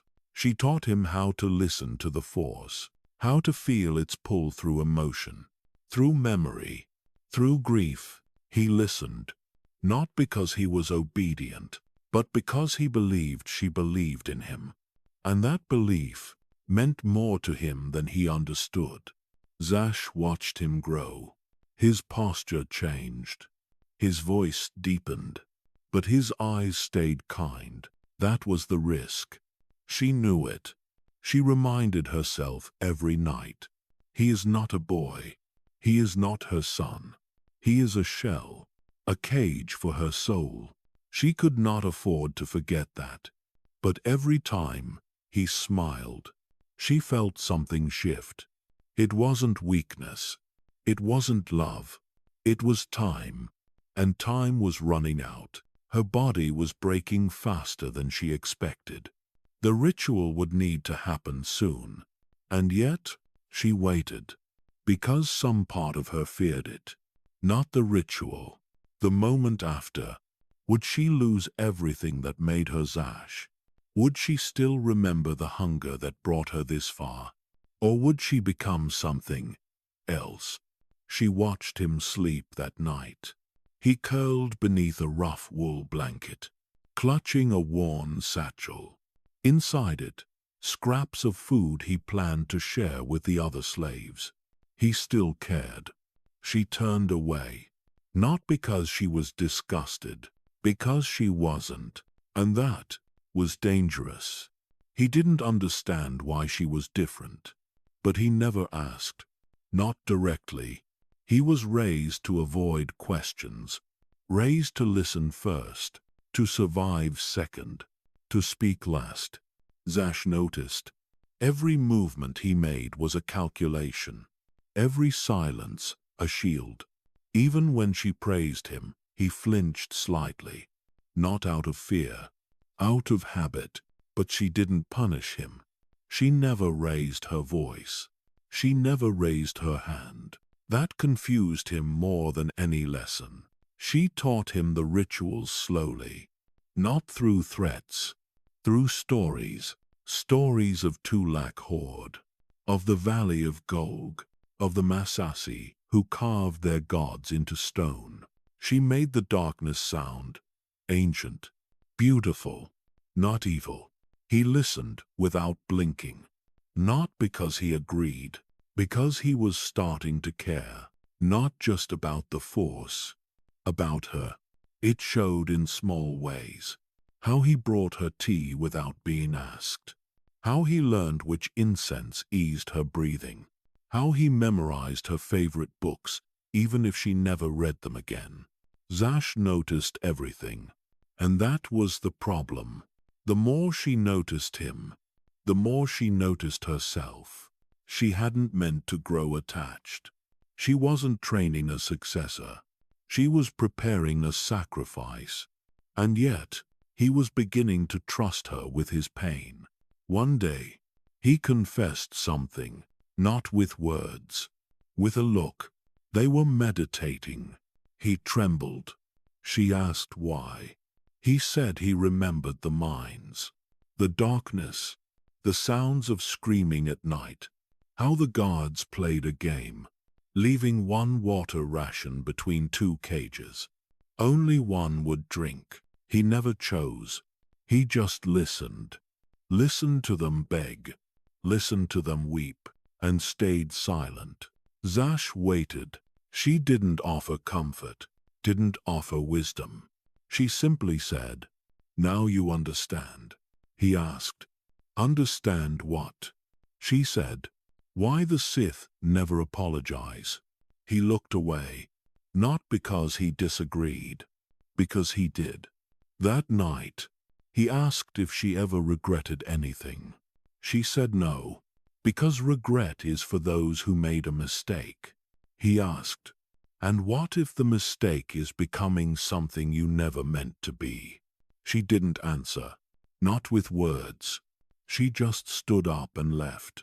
The next day, she brought him deeper into the temple, past the archives, past the sealed doors, into the catacombs below. She lit no torch, used no force, only silence. There, in the dark, she asked him to reach out, not with his hands, with his spirit. He felt it immediately. The cold, the presence, the power that didn't move, but watched. She whispered, "This is what waits when your name is forgotten." He shivered, but didn't step back.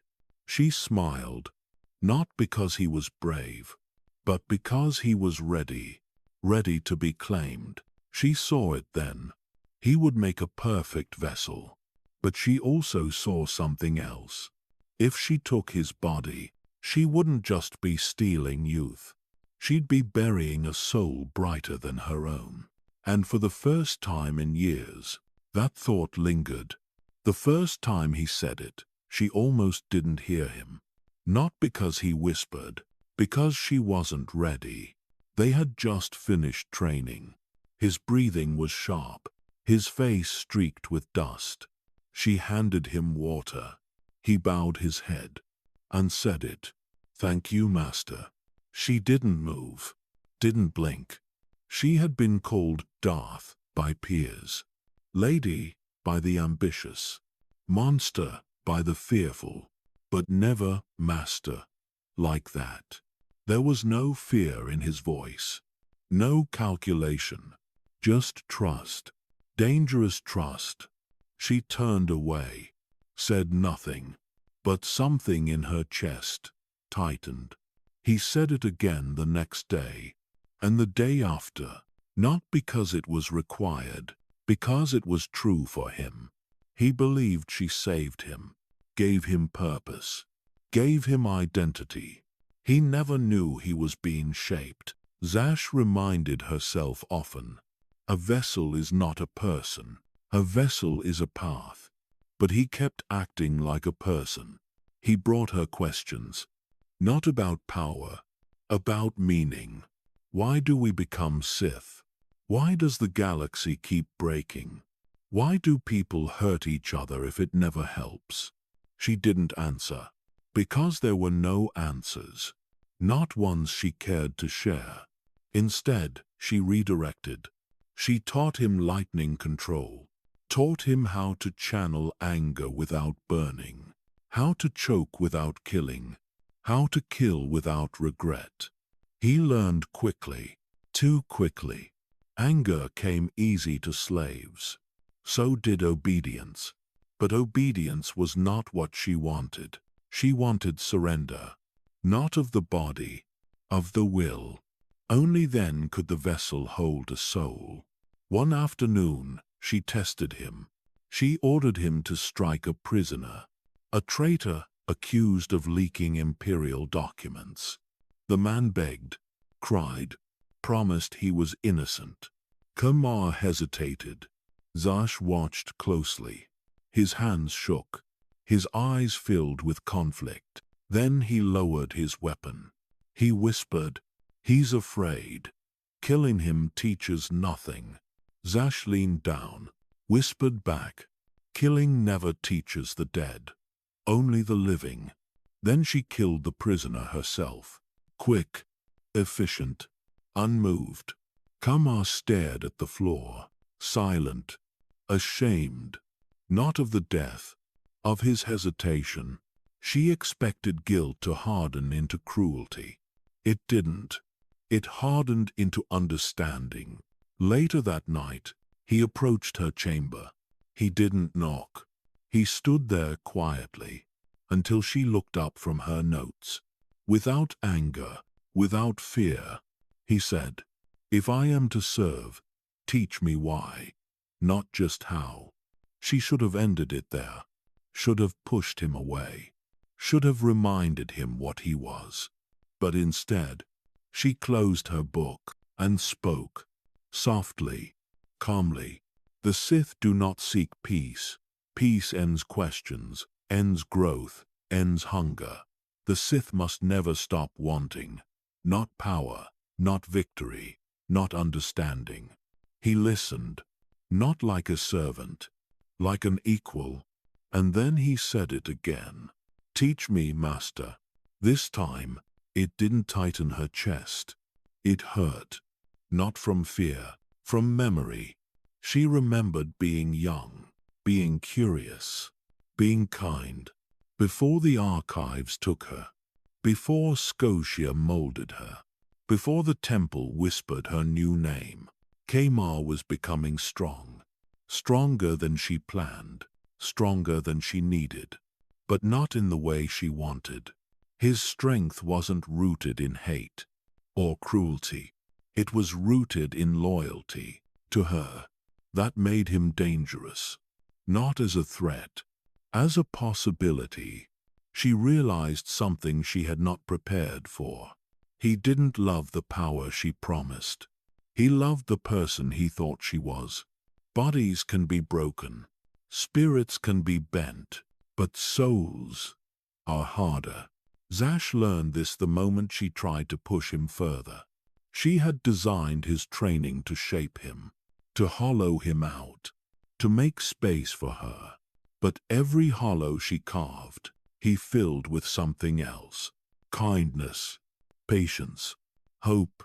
Hope was dangerous, more dangerous than fire, more dangerous than rage. Hope could heal wounds she needed to stay open. She noticed it during exercises. When a droid malfunctioned and shocked another acolyte, he rushed to help, not because of orders, because it was right. That word meant nothing to the Sith, but it meant everything to him. Later, he found an injured creature near the temple steps. A small toccata runt, unwanted, dying. He wrapped it in his cloak, carried it back, treated its wounds with herbs he barely understood. Zash watched from a distance, silent, unmoving. The creature lived, and for a moment, she felt warmth. She crushed it quickly. Warmth could kill her far faster than decay. She reminded herself every night, he is a vessel, he is a cage, he is a future without his own name. But every morning, when he greeted her with calm respect, something fragile inside her stirred. One evening, deep in meditation, he asked her something unexpected. "Why did you save me?" She could have lied, could have said she saw potential, saw strength, saw power, but lies leave traces, and she needed him clean.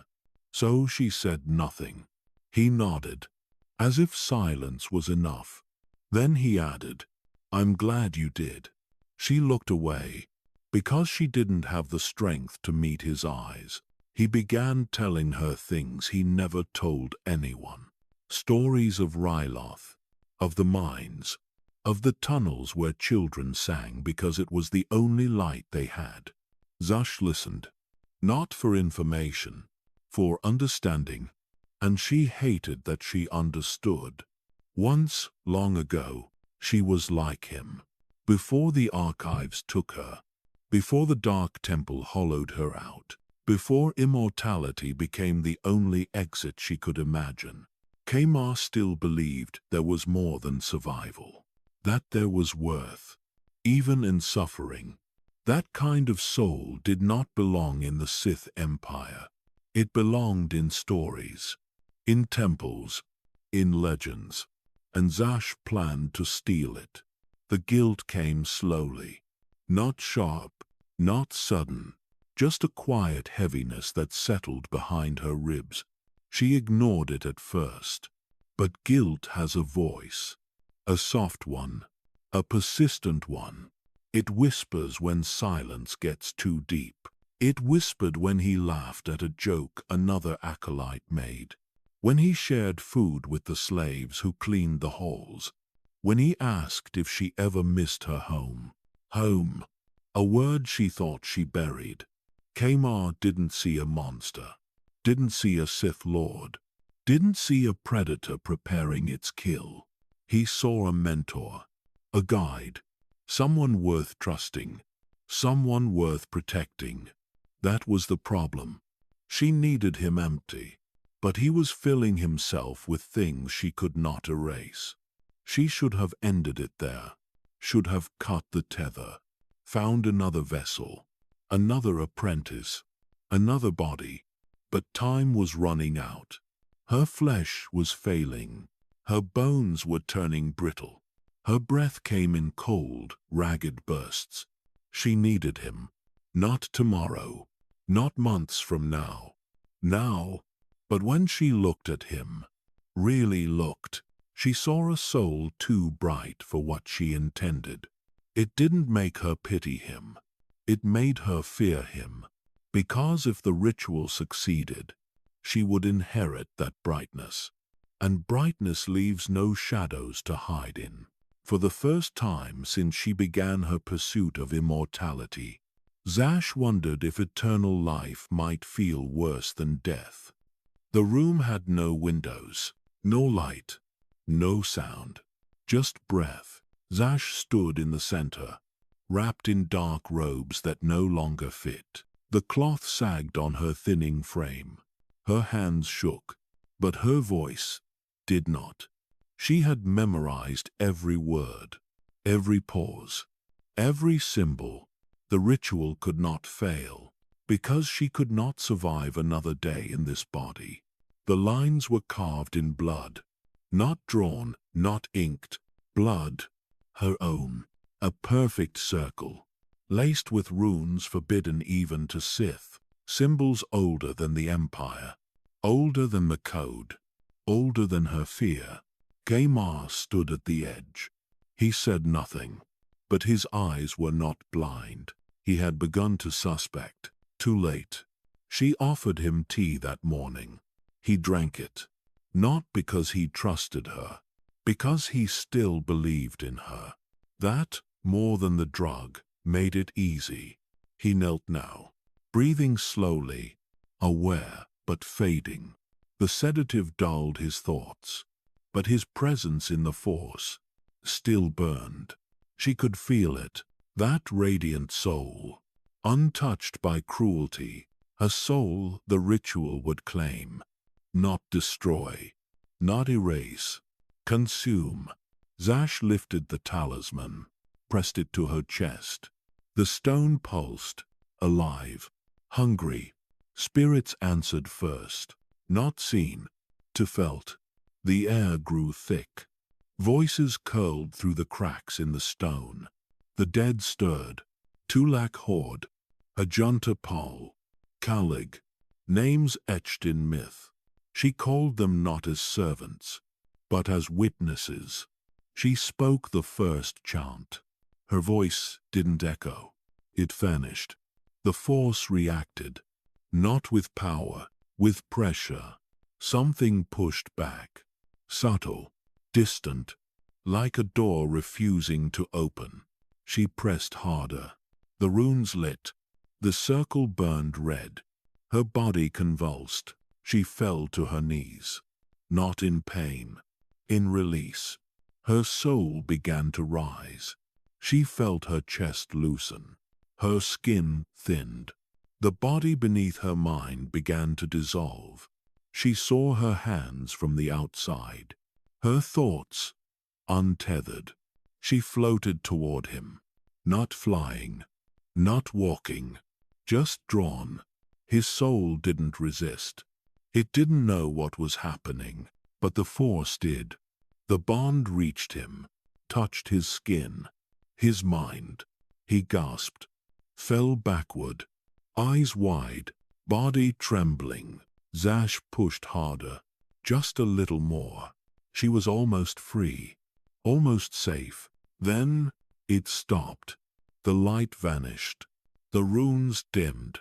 The talisman cracked. Her soul froze mid-transfer. Not rejected, refused. Kamar's body burned, not in fire, in rejection.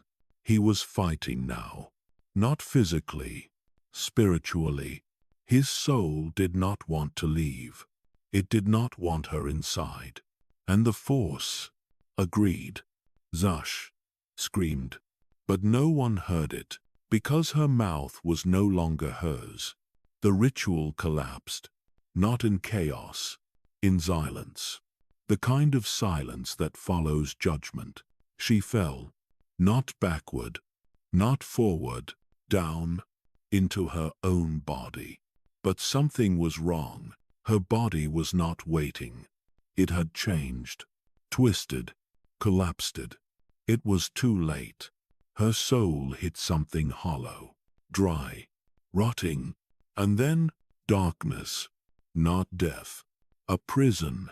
She expected her soul to land cleanly, to slip into his body like a whisper, to inherit breath, heat, youth. Instead, she fell wrong. Half of her rose toward Kamar. Half clung to the corpse she was leaving behind. She was split, not torn, divided. The ritual had opened the door, but the force refused to let her through. She felt her spirit stretch, like a thin thread pulled across two needles. No control, no stability, just raw existence. Kamar choked, clutched his chest, eyes wide with terror. He felt her, inside his mind, inside his lungs, inside his heart, not fully, just enough to know she shouldn't be there. He screamed, not in pain, in betrayal. The force reacted, not with anger, with rejection. It pushed her back. Zash slammed into her old body. But her old body was not her own anymore. It had decayed during the transfer. Muscles collapsed, skin dried, organs shriveled. A vessel without a soul rots quickly. She felt bones scrape against skin, heard tendons snap as she tried to move. She had not escaped death. She had become part of it. Half of her spirit still clawed at Kamar, trying to finish what she started, trying to force destiny. But the force whispered, no. It wasn't a voice. It wasn't a word. It was finality. Kamar collapsed against the wall. Sweat soaked through his tunic. Tears streaked down his face. He felt her presence retreat. Not completely, just enough to breathe. He whispered, Master, what did you do? She tried to answer. Her jaw creaked. Teeth clattered, no sound came, only a rattle. The spirits around her chamber watched. They knew this outcome. They had seen it before. And before that, and before that. Immortality was never earned, only stolen. And stolen things get reclaimed. Zash tried to stand. Her legs bent wrong. Her bones scraped along the floor. She reached toward him, not to harm, to anchor. If she could touch him, complete the ritual, she could still survive. He backed away, not out of disgust, out of heartbreak. He had cared for her, trusted her, loved her, and she had turned him into a cage. The force split them again. Her spirit tore at the edges. Thin strands snapped, pieces of memory unraveled. Birth, archives, Scosia, the valley, all scattered. She realized then, the ritual had cost more than her body. It had cost her identity. Half of Zash drifted, lost in the chamber, a wraith without form. The other half rotted inside a shell that could not die. Kamar stared at the creature on the floor. He saw her move. Slow, twitching, incomplete. Her skin was gray. Her eyes clouded, her voice gone. Not dead, not alive, just trapped. He whispered again, "Master, please." But the force would not answer him. It had already made its decision. Zash had sought to cheat death, to outsmart the one law the Sith never conquered. Instead, she became proof of that law. Immortality is not a gift. It is a punishment. The body did not obey. It twitched. It shook, but it did not rise. Zash tried to lift her arms. Only one moved, and not in the way it should. Her fingers curled backward. Wrong. Stiff. Dead. She couldn't feel the floor beneath her. Couldn't feel heat. Couldn't feel pain. Only cold. Dull. Spreading. The ritual had changed her, but not as she hoped. Her soul now lived in pieces, half caught in rotting flesh, half drifting beyond reach, unmoored. And the flesh, it did not want her. It rejected thought, rejected breath, rejected purpose. Every motion was forced, every step a battle. Zash had always believed in control, in bending the force to her will. But this body had no will left to shape. It was just meat. Kamar stood frozen, his eyes still red, his chest still rising fast. He had felt her inside him. Not fully, but enough. He knew what she tried to do. And worse, he knew she failed. She tried to speak, to explain, to lie, to blame. But her voice was gone. When she opened her mouth, a rasp came out. Dry air, rotten breath, no words. She reached for him. Her hand shook. It trembled halfway through the air, then dropped. Too heavy, too empty. He stepped back. She didn't blame him. Even she didn't want to see what she had become. There was no mask now, no illusion, no charm, only consequence. The room was silent again. No chance, no power, no triumph, just two people, one breathing, one not. Kamar stepped closer. He didn't attack, didn't raise his weapon. He only looked, really looked, and what he saw broke him. Because somewhere in that corpse, behind the glassy eyes and peeling skin, he still saw her. Not the Sith Lord, not the betrayer, the mentor, the teacher, the voice that once made him believe he mattered. He fell to his knees, not in surrender, in grief. Zash lowered her head, not from shame, from exhaustion. She could feel herself fading. Not dying, just dissolving, like fog under sunlight, like ink in water. Her thoughts no longer held shape. Memories blinked in and out. The library on Dromund Kaas, Scosia's laughter, the night she found Kamar asleep beside a half-read scroll. All of it slipped away. Her body spasmed. The final rejection. It would not hold her. It could not. The Force does not abide half measures, and her ritual had been exactly that. She had tried to tear open the veil, but it had closed around her instead. Kamar reached forward, touched her shoulder, not with rage, with pity, and in that moment, something in her soul wept, because that was the one thing she never planned for. Pity. There are deaths that end pain, and deaths that begin it. Zash discovered the second kind. She was not dead, but her body had lost the memory of living. Her veins carried no warmth. Her heart no longer obeyed rhythm. Her lungs only moved when she forced them. Breathing became an imitation, not a function. She tried to stand. The joints cracked, the bones grated. Her legs folded beneath her weight. She collapsed again. The floor did not cushion. It accepted. Kamar rushed forward, caught her before she hit the stone. His hands shook, not because she was heavy, because she was cold. Cold like the tombs, cold like the statues of Korriban, cold like death when it refuses to leave. He whispered, "Master, stay with me." She wanted to answer, wanted to tell him she hadn't left, that she was trapped, stuck between breath and oblivion. But no sound came, only a dry rattle. He pulled her up, dragged her across the floor, laid her gently against the chamber wall. She stared at him. Her eyes didn't blink. Couldn't. He stared back. No hatred, no rage, just grief, real grief. He didn't mourn the Sith Lord. He mourned the person he thought she was. And that made the wound deeper.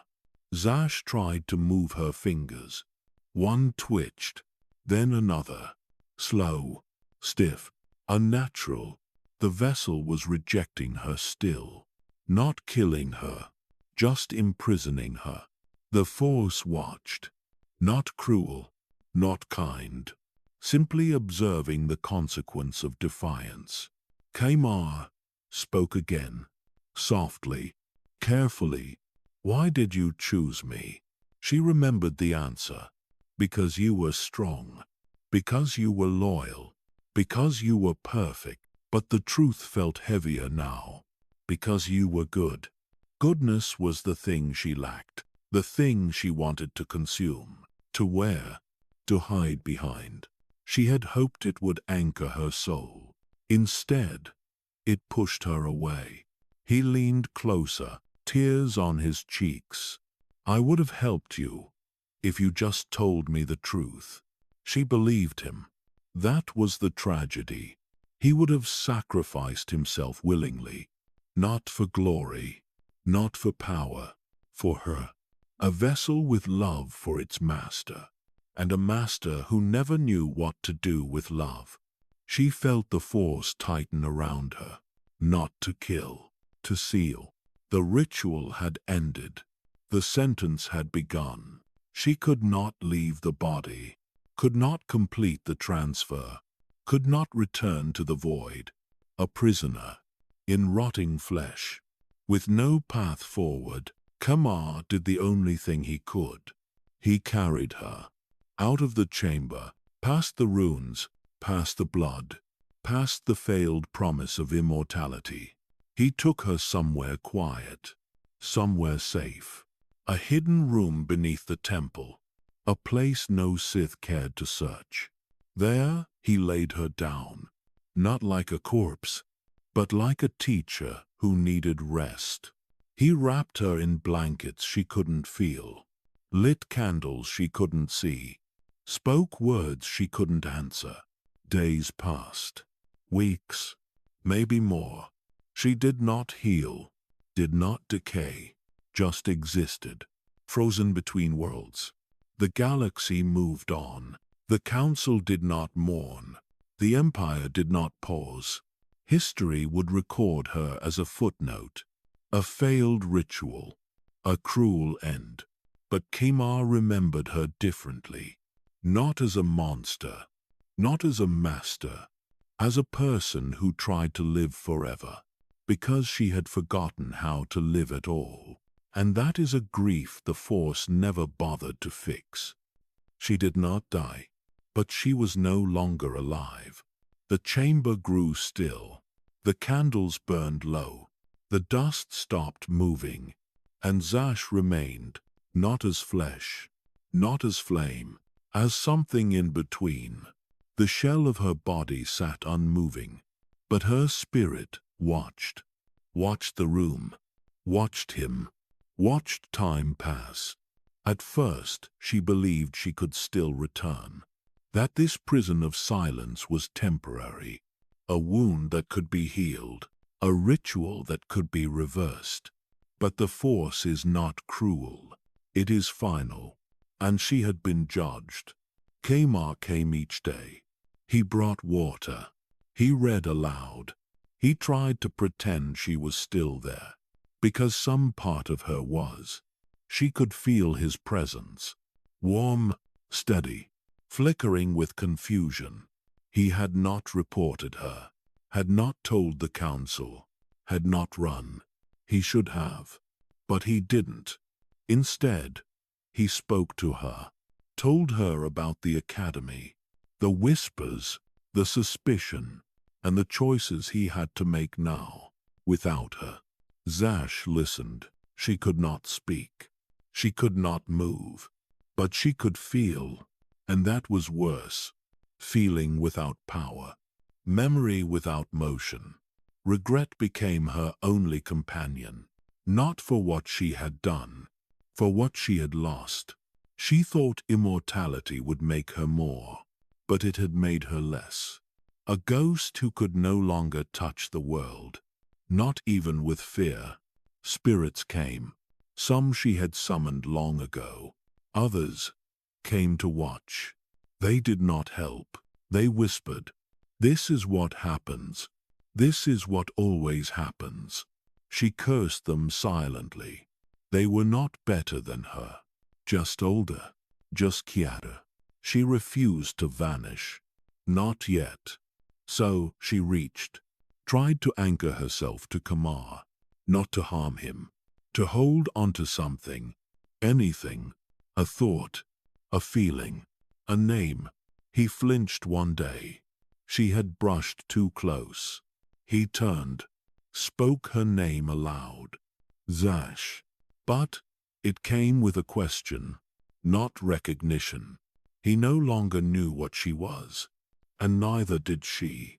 She tried to reach again, to speak without a voice, but the space between them widened, not in distance, in meaning.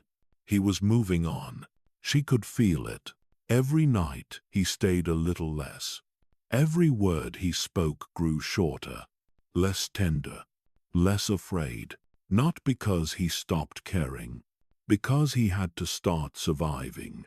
She had taught him that power does not pause for grief, and so he rose, and she remained, bound to the shell, bound to the silence. Her thoughts began to blur, memories frayed, names slipped through her like wind. She whispered them inward, tried to hold onto herself. Dromund Kaas, Tulak Horde, Korriban, Kamar. The last one hurt most, because it still mattered, because it still reminded her of the part she buried too deep to save, the part that cared. Zash had feared death, had feared losing her body, but what she feared most was being forgotten. And now, she was watching it happen, not through malice, through mercy. Kamar was healing, and healing meant letting go. She wanted to hate him for it. But she didn't. Because this was the price. The price for reaching beyond what the Force allowed. The price for believing you could take without giving. Now, she gave everything, and there was no one left to take it. Only the spirit, left behind. There was once a time when her voice filled the room, measured, precise, unshaken. She spoke with certainty, even when she lied, especially when she lied. And he listened. Kamar would sit cross-legged, shoulders straight, eyes locked to hers, hungry for meaning, hungry for her approval. Now, there was only quiet. He still came, but less. And when he did, he said very little. Sometimes, he just stood in the doorway, watched her body in the dark, then left. She tried to reach him, tried to summon a whisper, a flicker of sound, a warmth in the air. But there was nothing. The Force that once obeyed her no longer listened. The bond had been severed, not by hate, by choice. He was unbinding her, day by day, and she could feel it, like dust slipping through fingers that could no longer close. She wandered the space between moments, the echo between thoughts. Time had stopped meaning anything. She did not sleep. She did not dream. She only remembered. And memory, when it's all that's left, becomes something else. It becomes a tomb. She relived her rise. The archives, Scosia, the ritual, the blood, the ambition, the smile she wore while others screamed, and she relived her fall. Kamar's eyes, his trembling voice, the second he realized what she had done. Those seconds lasted longer than the rest of her life. She haunted her own mistakes, not with chains, with silence, the silence of where her voice once lived, once taught, once commanded, and now no one answered. The chamber had grown colder, not from temperature, from absence, absence of fear, absence of power. Zash used to command presence. Now, she only clung to it. Kamar brought a new holocron one evening, set it on the floor, began reading from it aloud. It wasn't hers. It was someone else's knowledge, someone else's teaching, and that cut deeper than the ritual ever had, because it meant he had started to let go of what she taught him, of who she had been. She tried to pull the pages from his hands, tried to send wind through the chamber, a flicker, a sign, but she had no hands. No wind came. He read aloud anyway, and she listened, because there was nothing else to do. His voice was stronger now, more controlled, more certain, like hers once was. She should have felt pride, or victory, but all she felt was distance. The student had not surpassed the master. He had outgrown her. She watched him close the holocron, stand up, pause at the doorway, and then he said her name, soft, like a memory, Zash. Then he left. He had not said master in weeks. She hadn't noticed until now. And now, it was all she could hear. Because the last place her voice had mattered was in the space between his words. And that space was gone. He stopped visiting every day, then every week, then less than that. Zash remained, unmoving, unchanging, unseen. But she felt him. He had left the chamber, but not the temple. She could sense his presence, rising like heat, from places she could no longer go.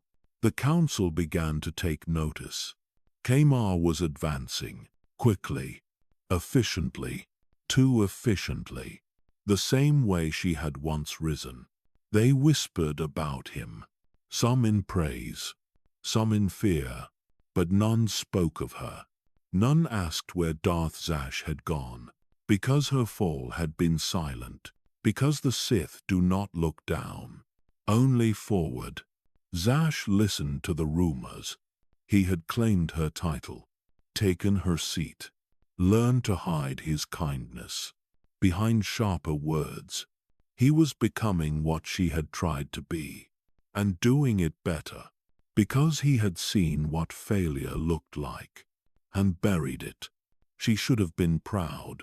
She had crafted him, chosen him, built him piece by piece. But pride requires identity, and hers was fading. Each time he stood taller, she slipped further. Each time he bowed before the council, a memory of her vanished. The Force had not killed her, but it was erasing her. Not through hate, through balance. There was no room for two souls. Only one could rise. And it was not her.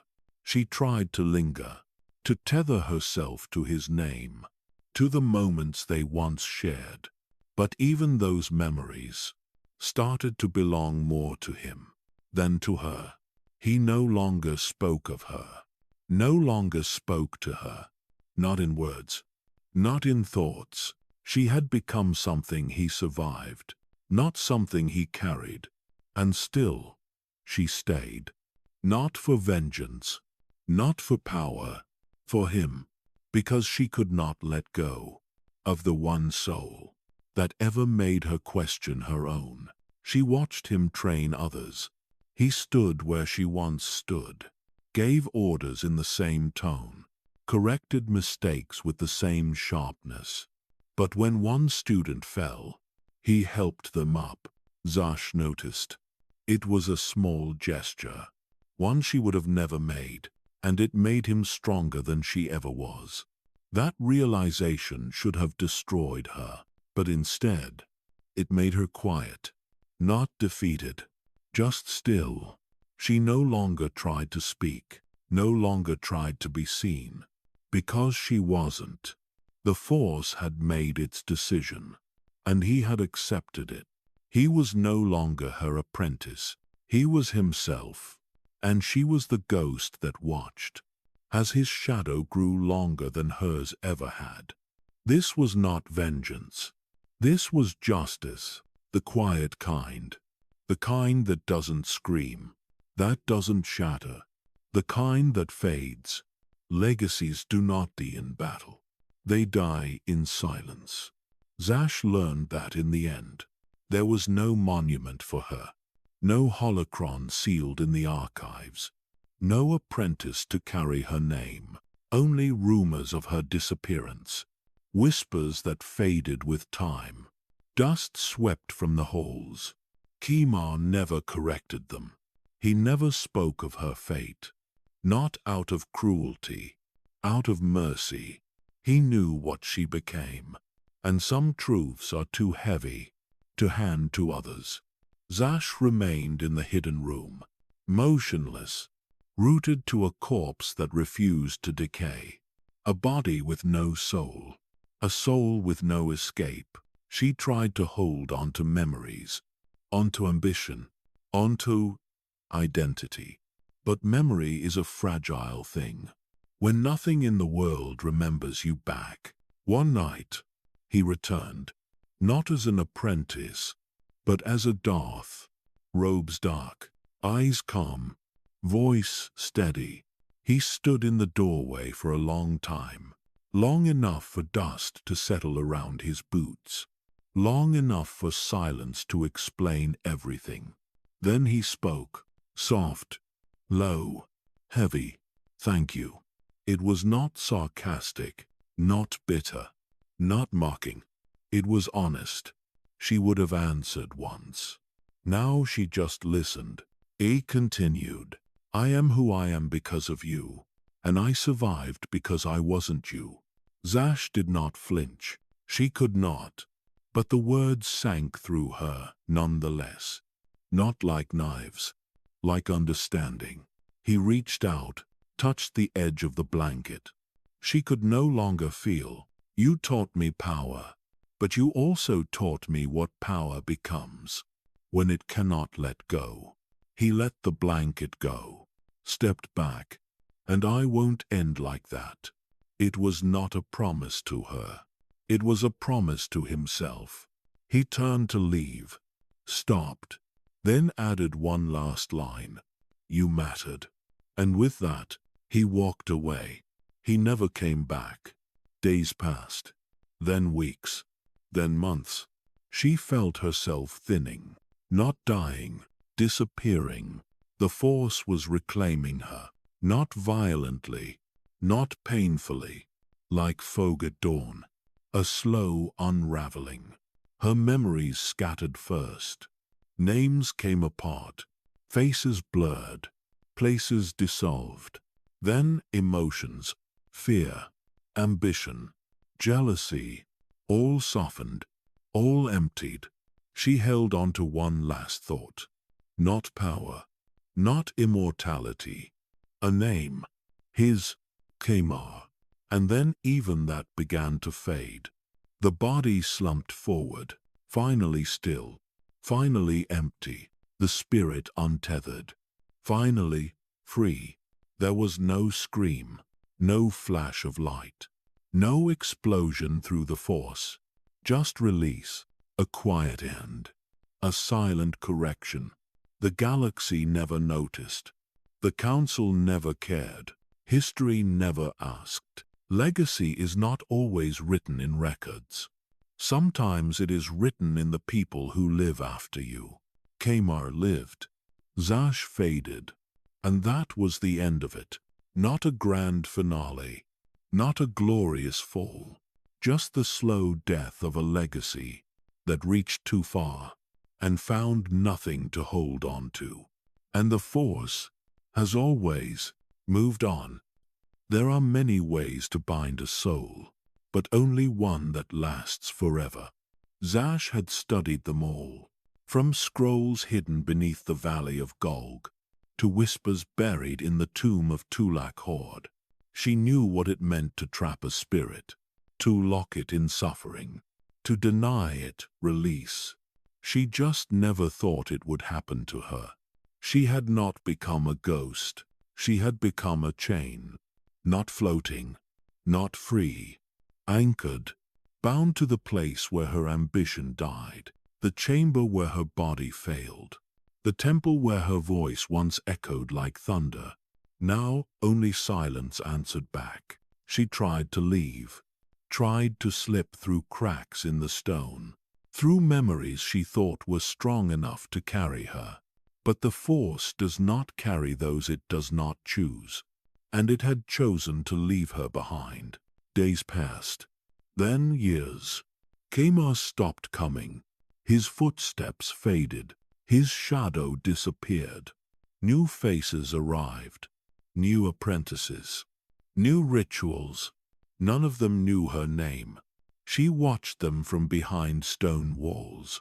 Not as a specter, as something less. Not feared. Not worshipped. Forgotten. Some students felt her. Briefly. A cold breeze in the archives. A flicker of shadow at the edge of vision. They whispered about it. They gave it new names, but never hers.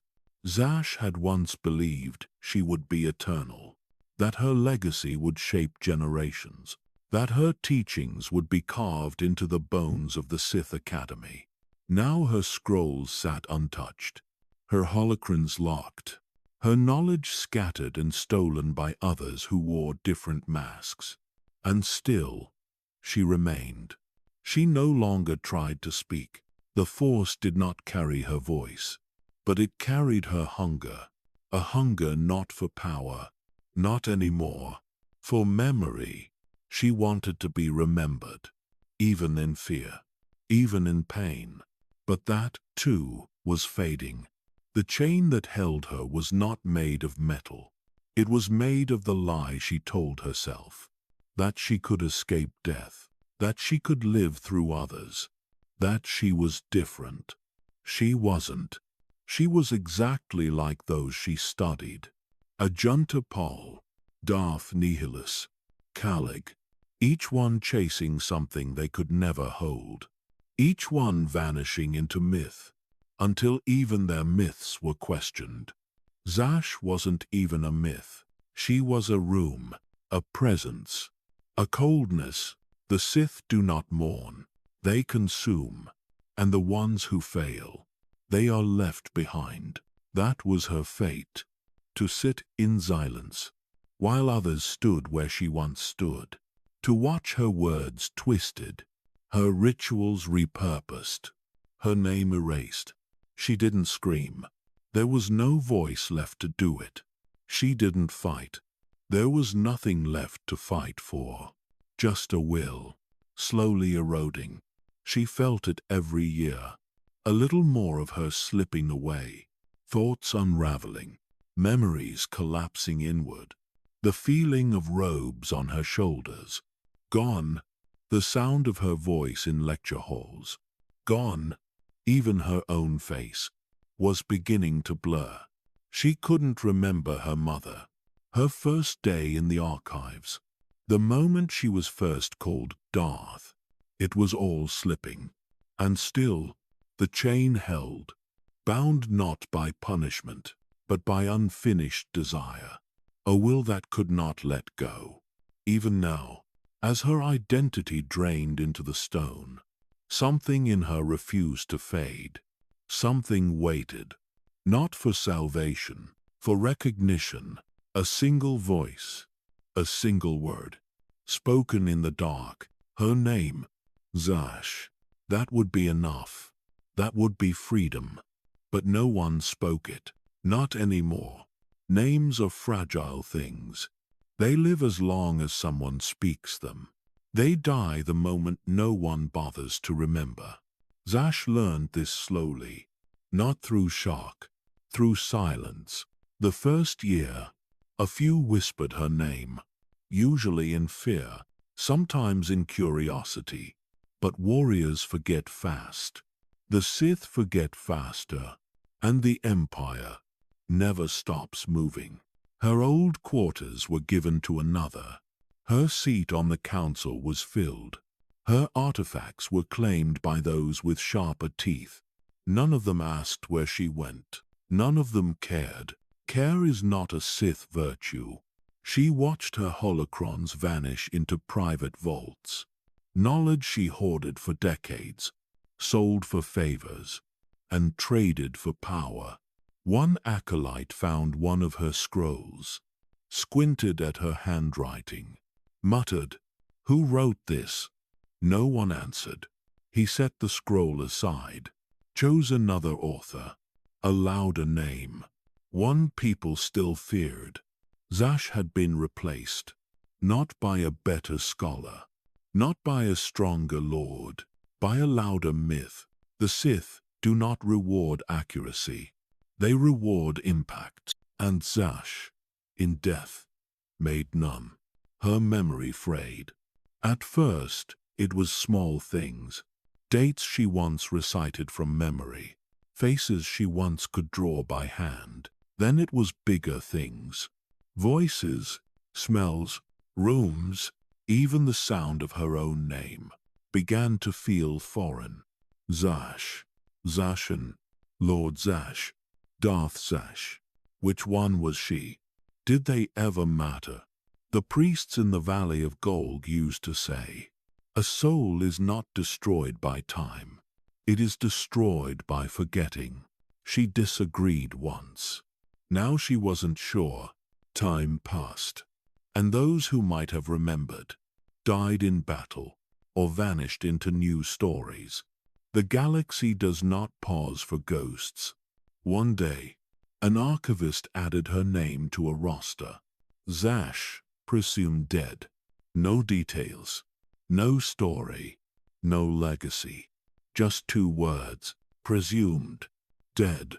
She watched the archivist close the file, watched dust settle on the datapad, then watched it get filed beneath hundreds of others, all belonging to Sith who believed they would be remembered forever. Some had great tombs, some had statues, some had terrible legends, and some, like her, had nothing. There was no statue of Zash, no crypt in the valley, no holocron sealed in a place of honor. Her remains never left the chamber. Her title never echoed again. Even Kamar stopped using it. He called her master once, then he called her Zash, then he stopped calling her anything at all. That was the final cut. Because names are not just labels, they are anchors. And without one, she drifted. She wandered the hallways where she once taught, listened to children speak of Tulak Horde, and Marka Ragnos, and Exar Kun, names that endured beyond tombs, names carved into stone, names she studied, names she envied, but never hers. No one added Zash to that list, because she wasn't a conqueror, wasn't a visionary, wasn't a monster worth remembering.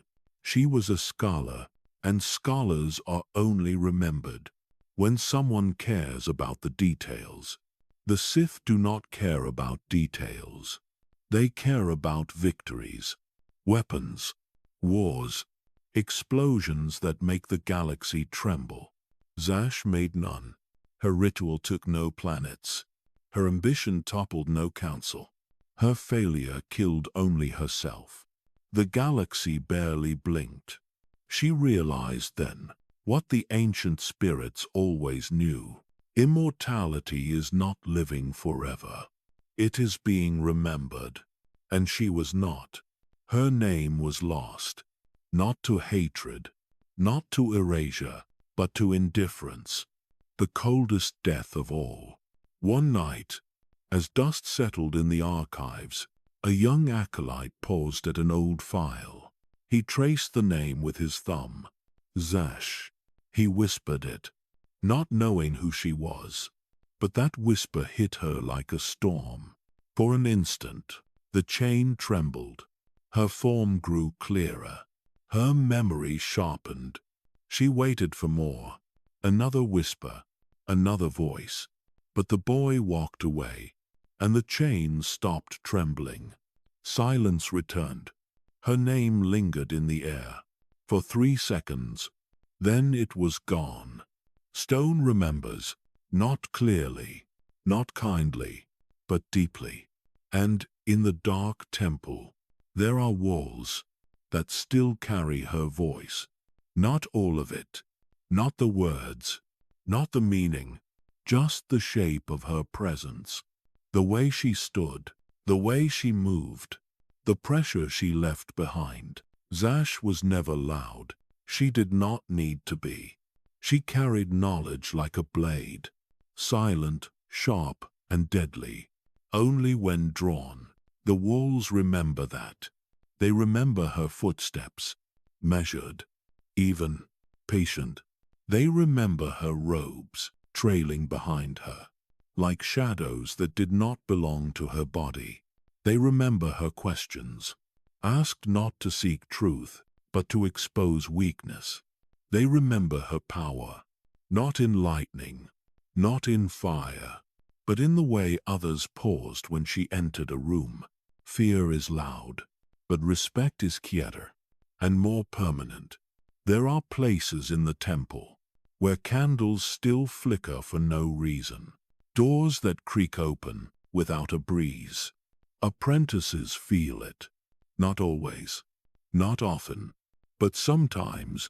A chill that enters the spine, a whisper that feels like memory, a presence without a name.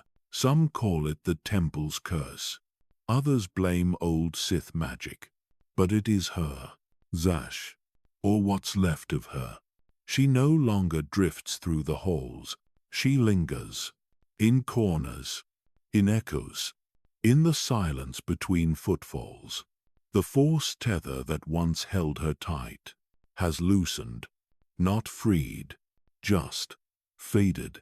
What remains is not will, not desire, just residue, the stain of self, pressed into stone, too long to forget. No one speaks to her now, not even in thought. They speak through her, past her, without knowing she's there. And still, the walls hold on, not out of loyalty, out of memory, because even when people forget, places do not. The chamber where her body failed is sealed now, not by design, by fear. Too many whispers, too many flickering lights, too many eyes that don't belong to anyone. They say it's cursed, that it resists being cleaned, that data pads glitch near it, but it's not cursed. It's occupied. Her presence clings to it, like smoke that never clears, like cold that never warms. No one lives there, no one trains there, but they feel her. Some students try to enter, on des, on pride. Most return quickly. Few speak about what they felt. One said he heard someone breathing from inside the stone. Another claimed he saw a woman with no face, standing at the edge of his vision. They were dismissed, cold, weak, overstimulated. But the temple knows better. The stones know, because when she tried to leave, they would not let her. Not out of cruelty, out of recognition. They knew her weight, her sound, her silence, and now they echo her back. To anyone who listens too closely, she is not a ghost by choice. She is a ghost because the temple refused to forget her, even when the galaxy did. And that is a different kind of death, one without fire, one without peace. She was a teacher, a traitor, a seeker. Now she is a presence, one that asks nothing, demands nothing, but still lingers, because the walls remember what the world does not. And sometimes that's enough to keep a soul from fading. Dust covers everything, even the Force, especially the forgotten. Time has no enemies. It only waits. And Zash, what little remained of her, was still waiting. Not for power, not for forgiveness, just for someone to say her name and mean it. But names buried in dust rarely rise again. The holes moved forward. New Sith came. New rituals, new politics. The walls still flickered, the air still cooled, whenever someone walked too slowly past her chamber. But no one stopped anymore. No one asked. The silence grew thicker. Even the whispers began to fade. And then, one evening, a child wandered too far. Not an apprentice, not trained, a servant's child, no older than 6, chasing a ball into the ruins beneath the temple. He found a hallway he didn't recognize. Cold, dark, breathing. He didn't cry, didn't panic. He stood quietly, listened, and in the stillness, he heard something. A voice. Not loud, not full, just a whisper beneath the dust. Not a name, not a scream, a question. Why? The child answered, not in fear, in honesty. I don't know. The Force shifted, gently, like a page turning. For a moment, Zash felt something she hadn't in decades. Contact, not with a student, not with an apprentice, with innocence, something she never allowed herself to touch. The child stood still, waited. The whisper came again. Who are you? He said his name. She listened, not because it was important, but because it was offered. He took a step forward. The stone under his feet didn't groan. It hummed. The chamber door opened. Just enough. Enough for him to see what was inside. He didn't run, didn't scream. He whispered, "Are you sad?" Zash could not answer, but the dust around him lifted slightly, as if the room exhaled. The child sat on the ground, waited, not because he knew what to do, because he knew how to be present, and that was enough. He stayed until a shout came from the upper levels. He stood, looked back once, then whispered something Zash would never forget. "You're not alone." And then he left. The dust settled again, but something had changed. Not broken, not healed, shifted. A presence, once buried under layers of regret, now sat closer to the surface. For the first time in years, Zash remembered how to hope. Not for redemption, not for resurrection, for meaning. The Force didn't offer her peace, but it offered her that, a whisper in the dust, a moment of being heard. She didn't follow the child, didn't try to mock him, didn't try to teach him. She just remembered him. That was enough. Enough to bring her back from the edge of nothing. Enough to remind her that even lost names can echo. And maybe, in time, someone else would come and hear and pause and speak, not because they knew her, not because they feared her, but because they felt something worth stopping for. And in the quiet, Zash waited. She no longer tried to hold on. She no longer tried to escape. She had become part of the dust, part of the silence, part of the whisper that lives beneath forgotten things. And sometimes, when the temple is empty, and the candles burn low, and the air grows still, someone hears a voice they can't explain. A whisper not meant to scare, not meant to command, just meant to be heard. And if they listen, really listen, they might hear a name, spoken softly, in the voice of someone who once believed they could live forever. Zash. Death was supposed to be an ending, clean, quiet, final. But for Zash, death became a doorway that never closed. The Force did not release her.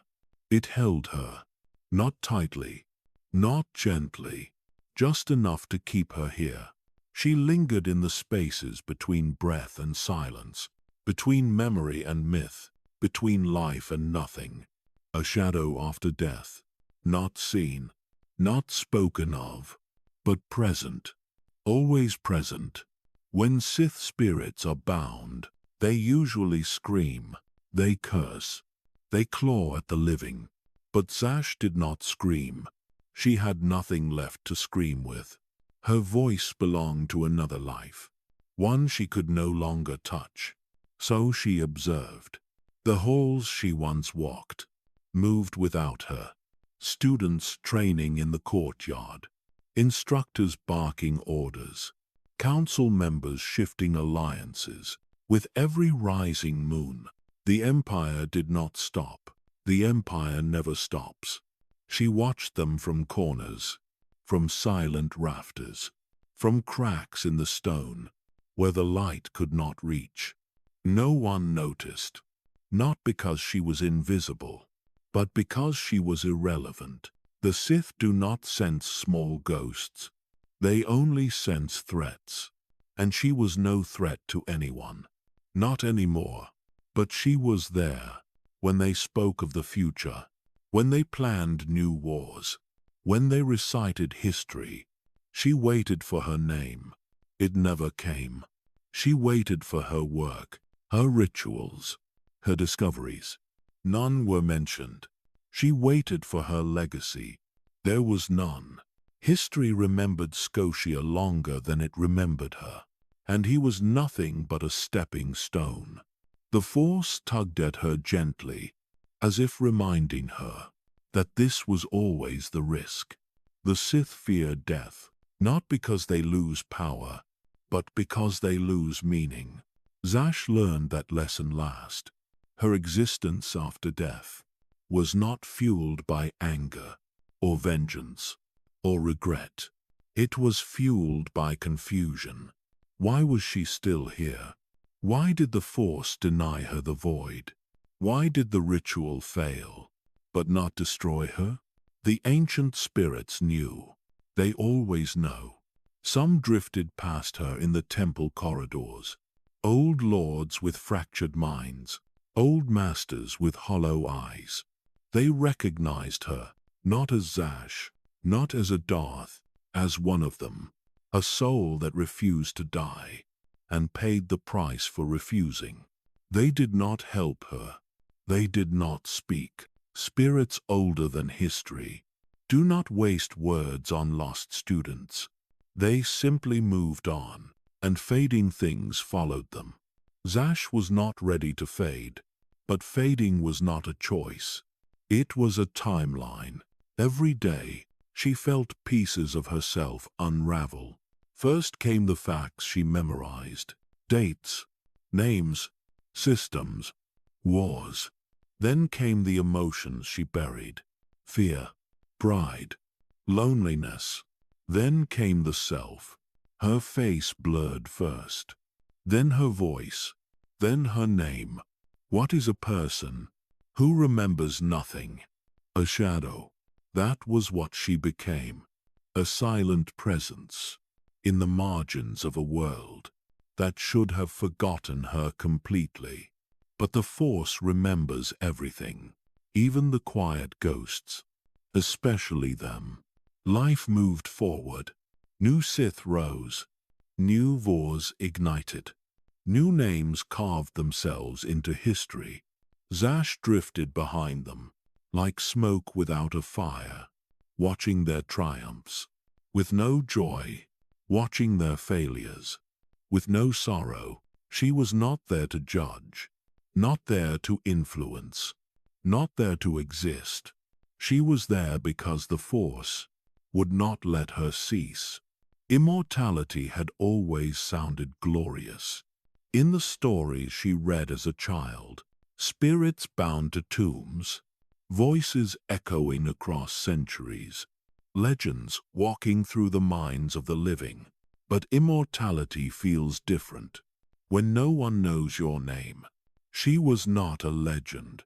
She was not a warning. She was not even a curiosity. She was background, atmosphere, a temperature change in the hallway, a moment of discomfort during meditation.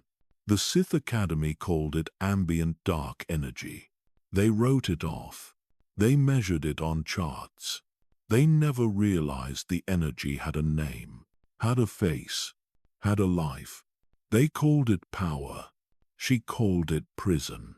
And as centuries crept by, she learned a truth, far colder than death: to live forever, without voice, without purpose, without recognition, is the worst fate a Sith can know.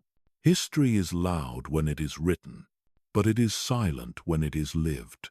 Zash learned this in pieces, not through revelation, through erosion. Time sanded her down, first her voice, then her shape, then her purpose. But the world around her kept writing history without her. The Empire expanded. Armies crossed systems. Treaties shattered. Wars ignited. Heroes rose and fell in the space of a decade. Zash watched them. Young lords with new ideas. Ambitious apprentices with sharp anger. Scholars who believed they discovered truths that she had uncovered centuries earlier and died for. She drifted through the archives, where she once lived, where she once breathed. Tables she scarred with her nails were now polished. Chairs she sat in were replaced with newer wood. Scrolls she once translated gathered dust on unreachable shelves.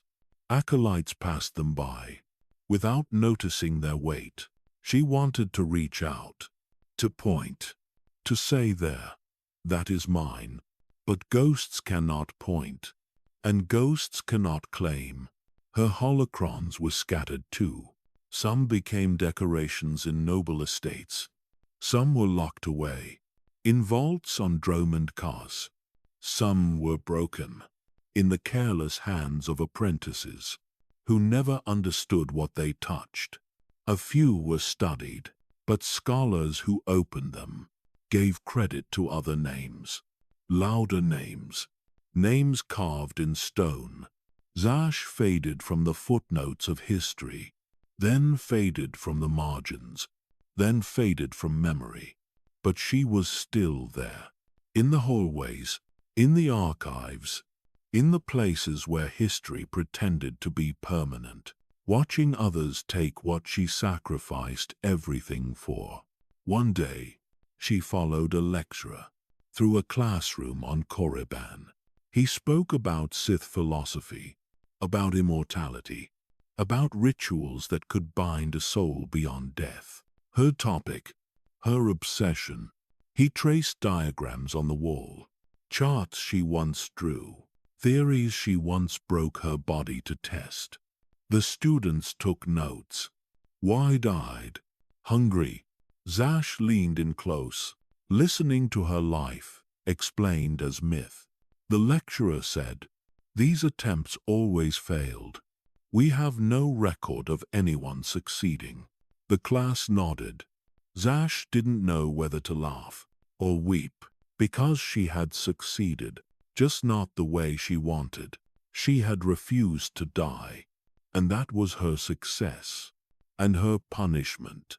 The lecturer continued, "Some speculate Tulak Horde achieved partial immortality, but we lack evidence." Zash remembered reading those same speculations. As a child, believing them, chasing them, dying for them. History had looped back, without ever touching her name, not even once. As the class ended, one student lingered. She approached the diagrams, touched the chalk marks. She whispered, "I wonder who started all this." Zash leaned forward, listening, waiting. The student sighed. "We'll never know." Then she left. Zash remained. History is written by the ones who speak, not the ones who whisper, and certainly not the ones who linger. Generals get remembered. Lords get remembered. Tyrants get remembered. But the scholars who fed them knowledge, the archivists who dug up their myths, the ritualists who cracked open forbidden truths, they dissolve, like chalk at the end of a lesson. Zash thought her discoveries would outlive her, that her brilliance would matter, that someone, somewhere, would say, "She changed things." But history doesn't care about change. It cares about noise. She didn't make enough. She drifted into the archives again, through locked cabinets, through ancient data, through the bones of knowledge, and there, in a corner beneath shattered hollow books, she found something familiar. A journal, her handwriting, her diagrams, her notes, her dreams of immortality. Pages curled with age, ink faded, but still intact. No one had opened it in hundreds of years. She traced the cover with a memory of a hand she no longer had. It didn't matter. She remembered, and that was enough. She read the final words she ever wrote. "If I die, let it be in pursuit." She almost smiled. Almost. History did not witness her pursuit. History did not record her failure. History did not speak her name. But she was still here, alive in the one place. History never checks. The present. She no longer needed sleep. She no longer needed light. Only memory kept her tethered. And pain. It was not physical. It was not even hers. It belonged to the ones who passed through her shadow, without knowing they had. Young Sith. Fools. Monsters in training. She could see it in their eyes, the same hunger she once carried, the same fire. She knew which ones would die, and which ones would kill. She whispered to some, not with words, with feelings, a sudden cold breath in a warm hole, a flicker in the corner of vision, a pressure behind the eyes.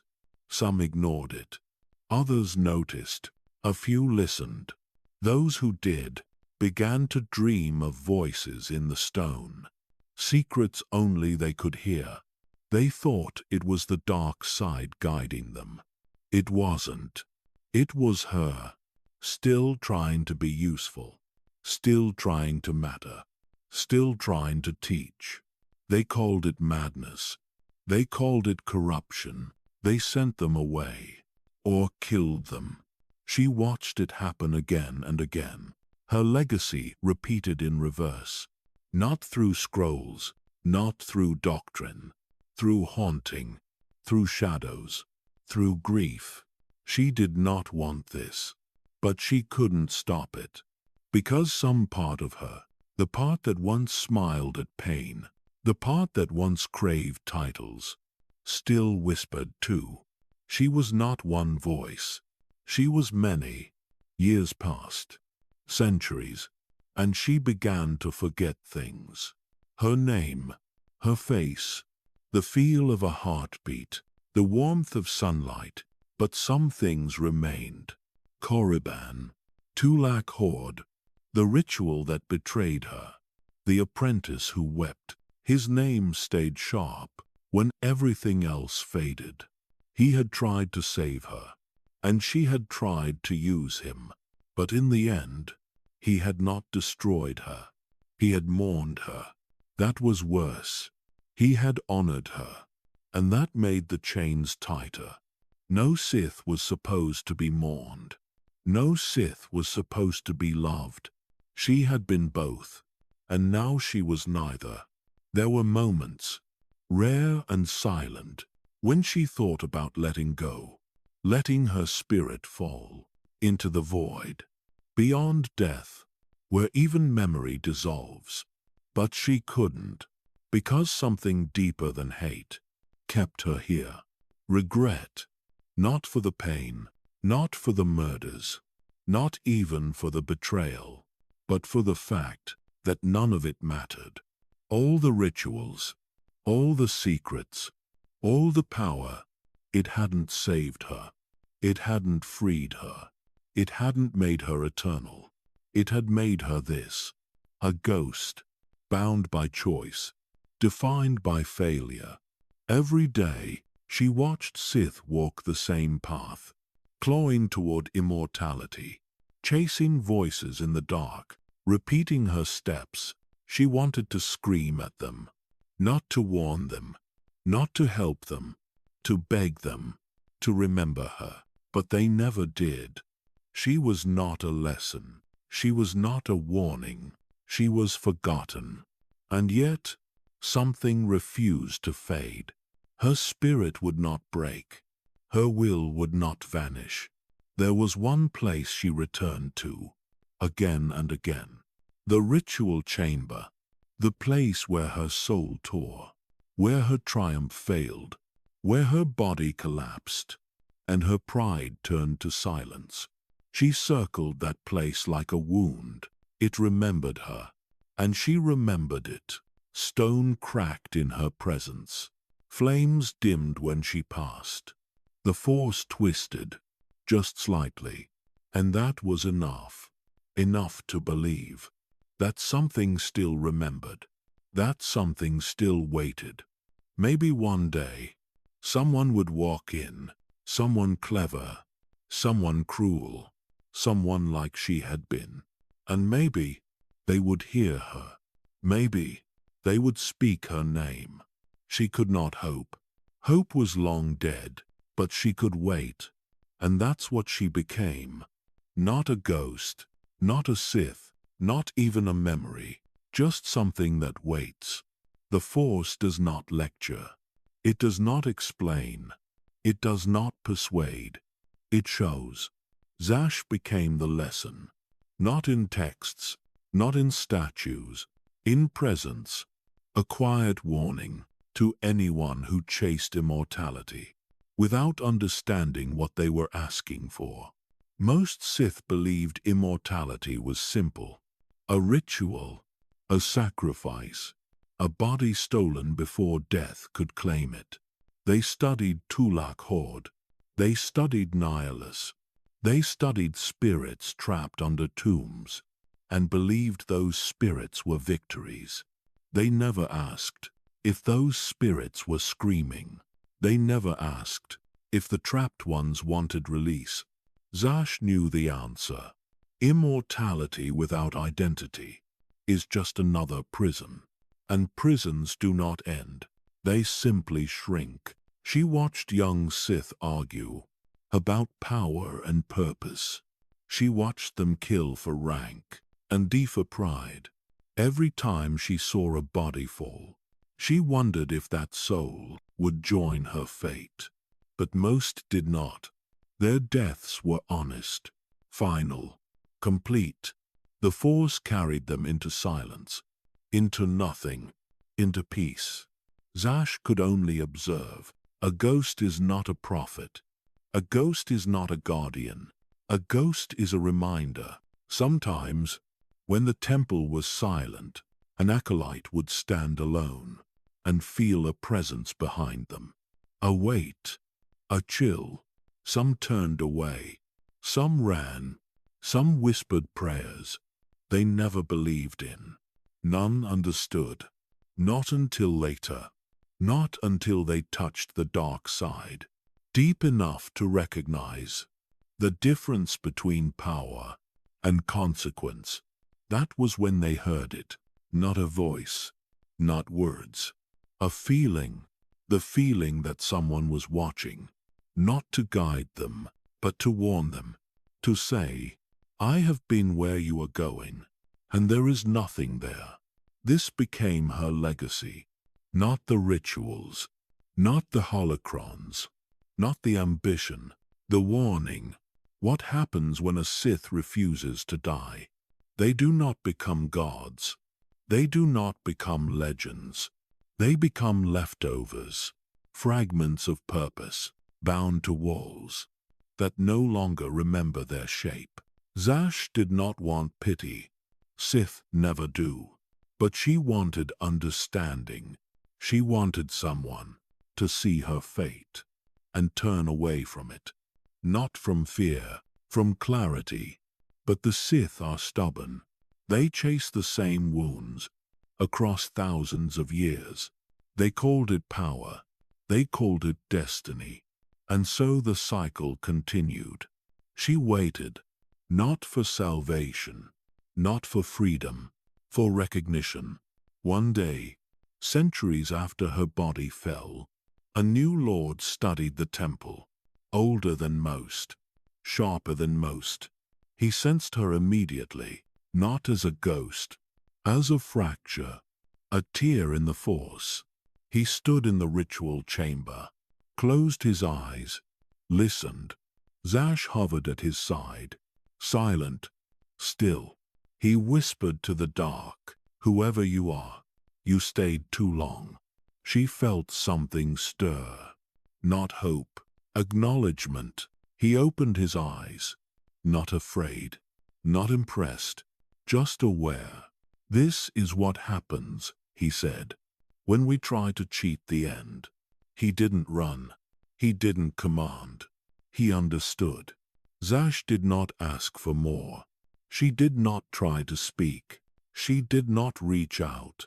She simply remained. He bowed his head slightly, not out of respect, but out of recognition. Then he left. No exorcism, no ritual, no blaze of Force lightning, just truth. After he was gone, the chamber felt different, lighter, less trapped. For the first time, Zash felt the chain loosen, not break, just loosen, because someone finally saw her, not as a myth, not as a monster, but as a warning, A story without a storyteller. The Force moved around her, with a strange softness. Not mercy, not forgiveness. Closure. Zash faded slowly. Not in pain, not in panic. Just like dust in sunlight. Soft, steady, inevitable. She did not fight. There was nothing left to fight for. Nothing left to hold on to. Her last thought was not of power, not of rituals, not of immortality. It was of a lesson. A Sith may refuse to die, but death does not negotiate. When Zash finally disappeared, the temple did not shake. The walls did not scream. The Force did not roar. It simply breathed. Like a wound closing, like a book ending. Her chamber grew warm again. The air no longer heavy. The dust no longer restless. And somewhere, in the vast current of the Force, a presence finally dissolved. Not a villain, not a hero. A warning to any Sith who might listen. Power is not the same as meaning. Immortality is not the same as life. And refusing to die is not the same as living.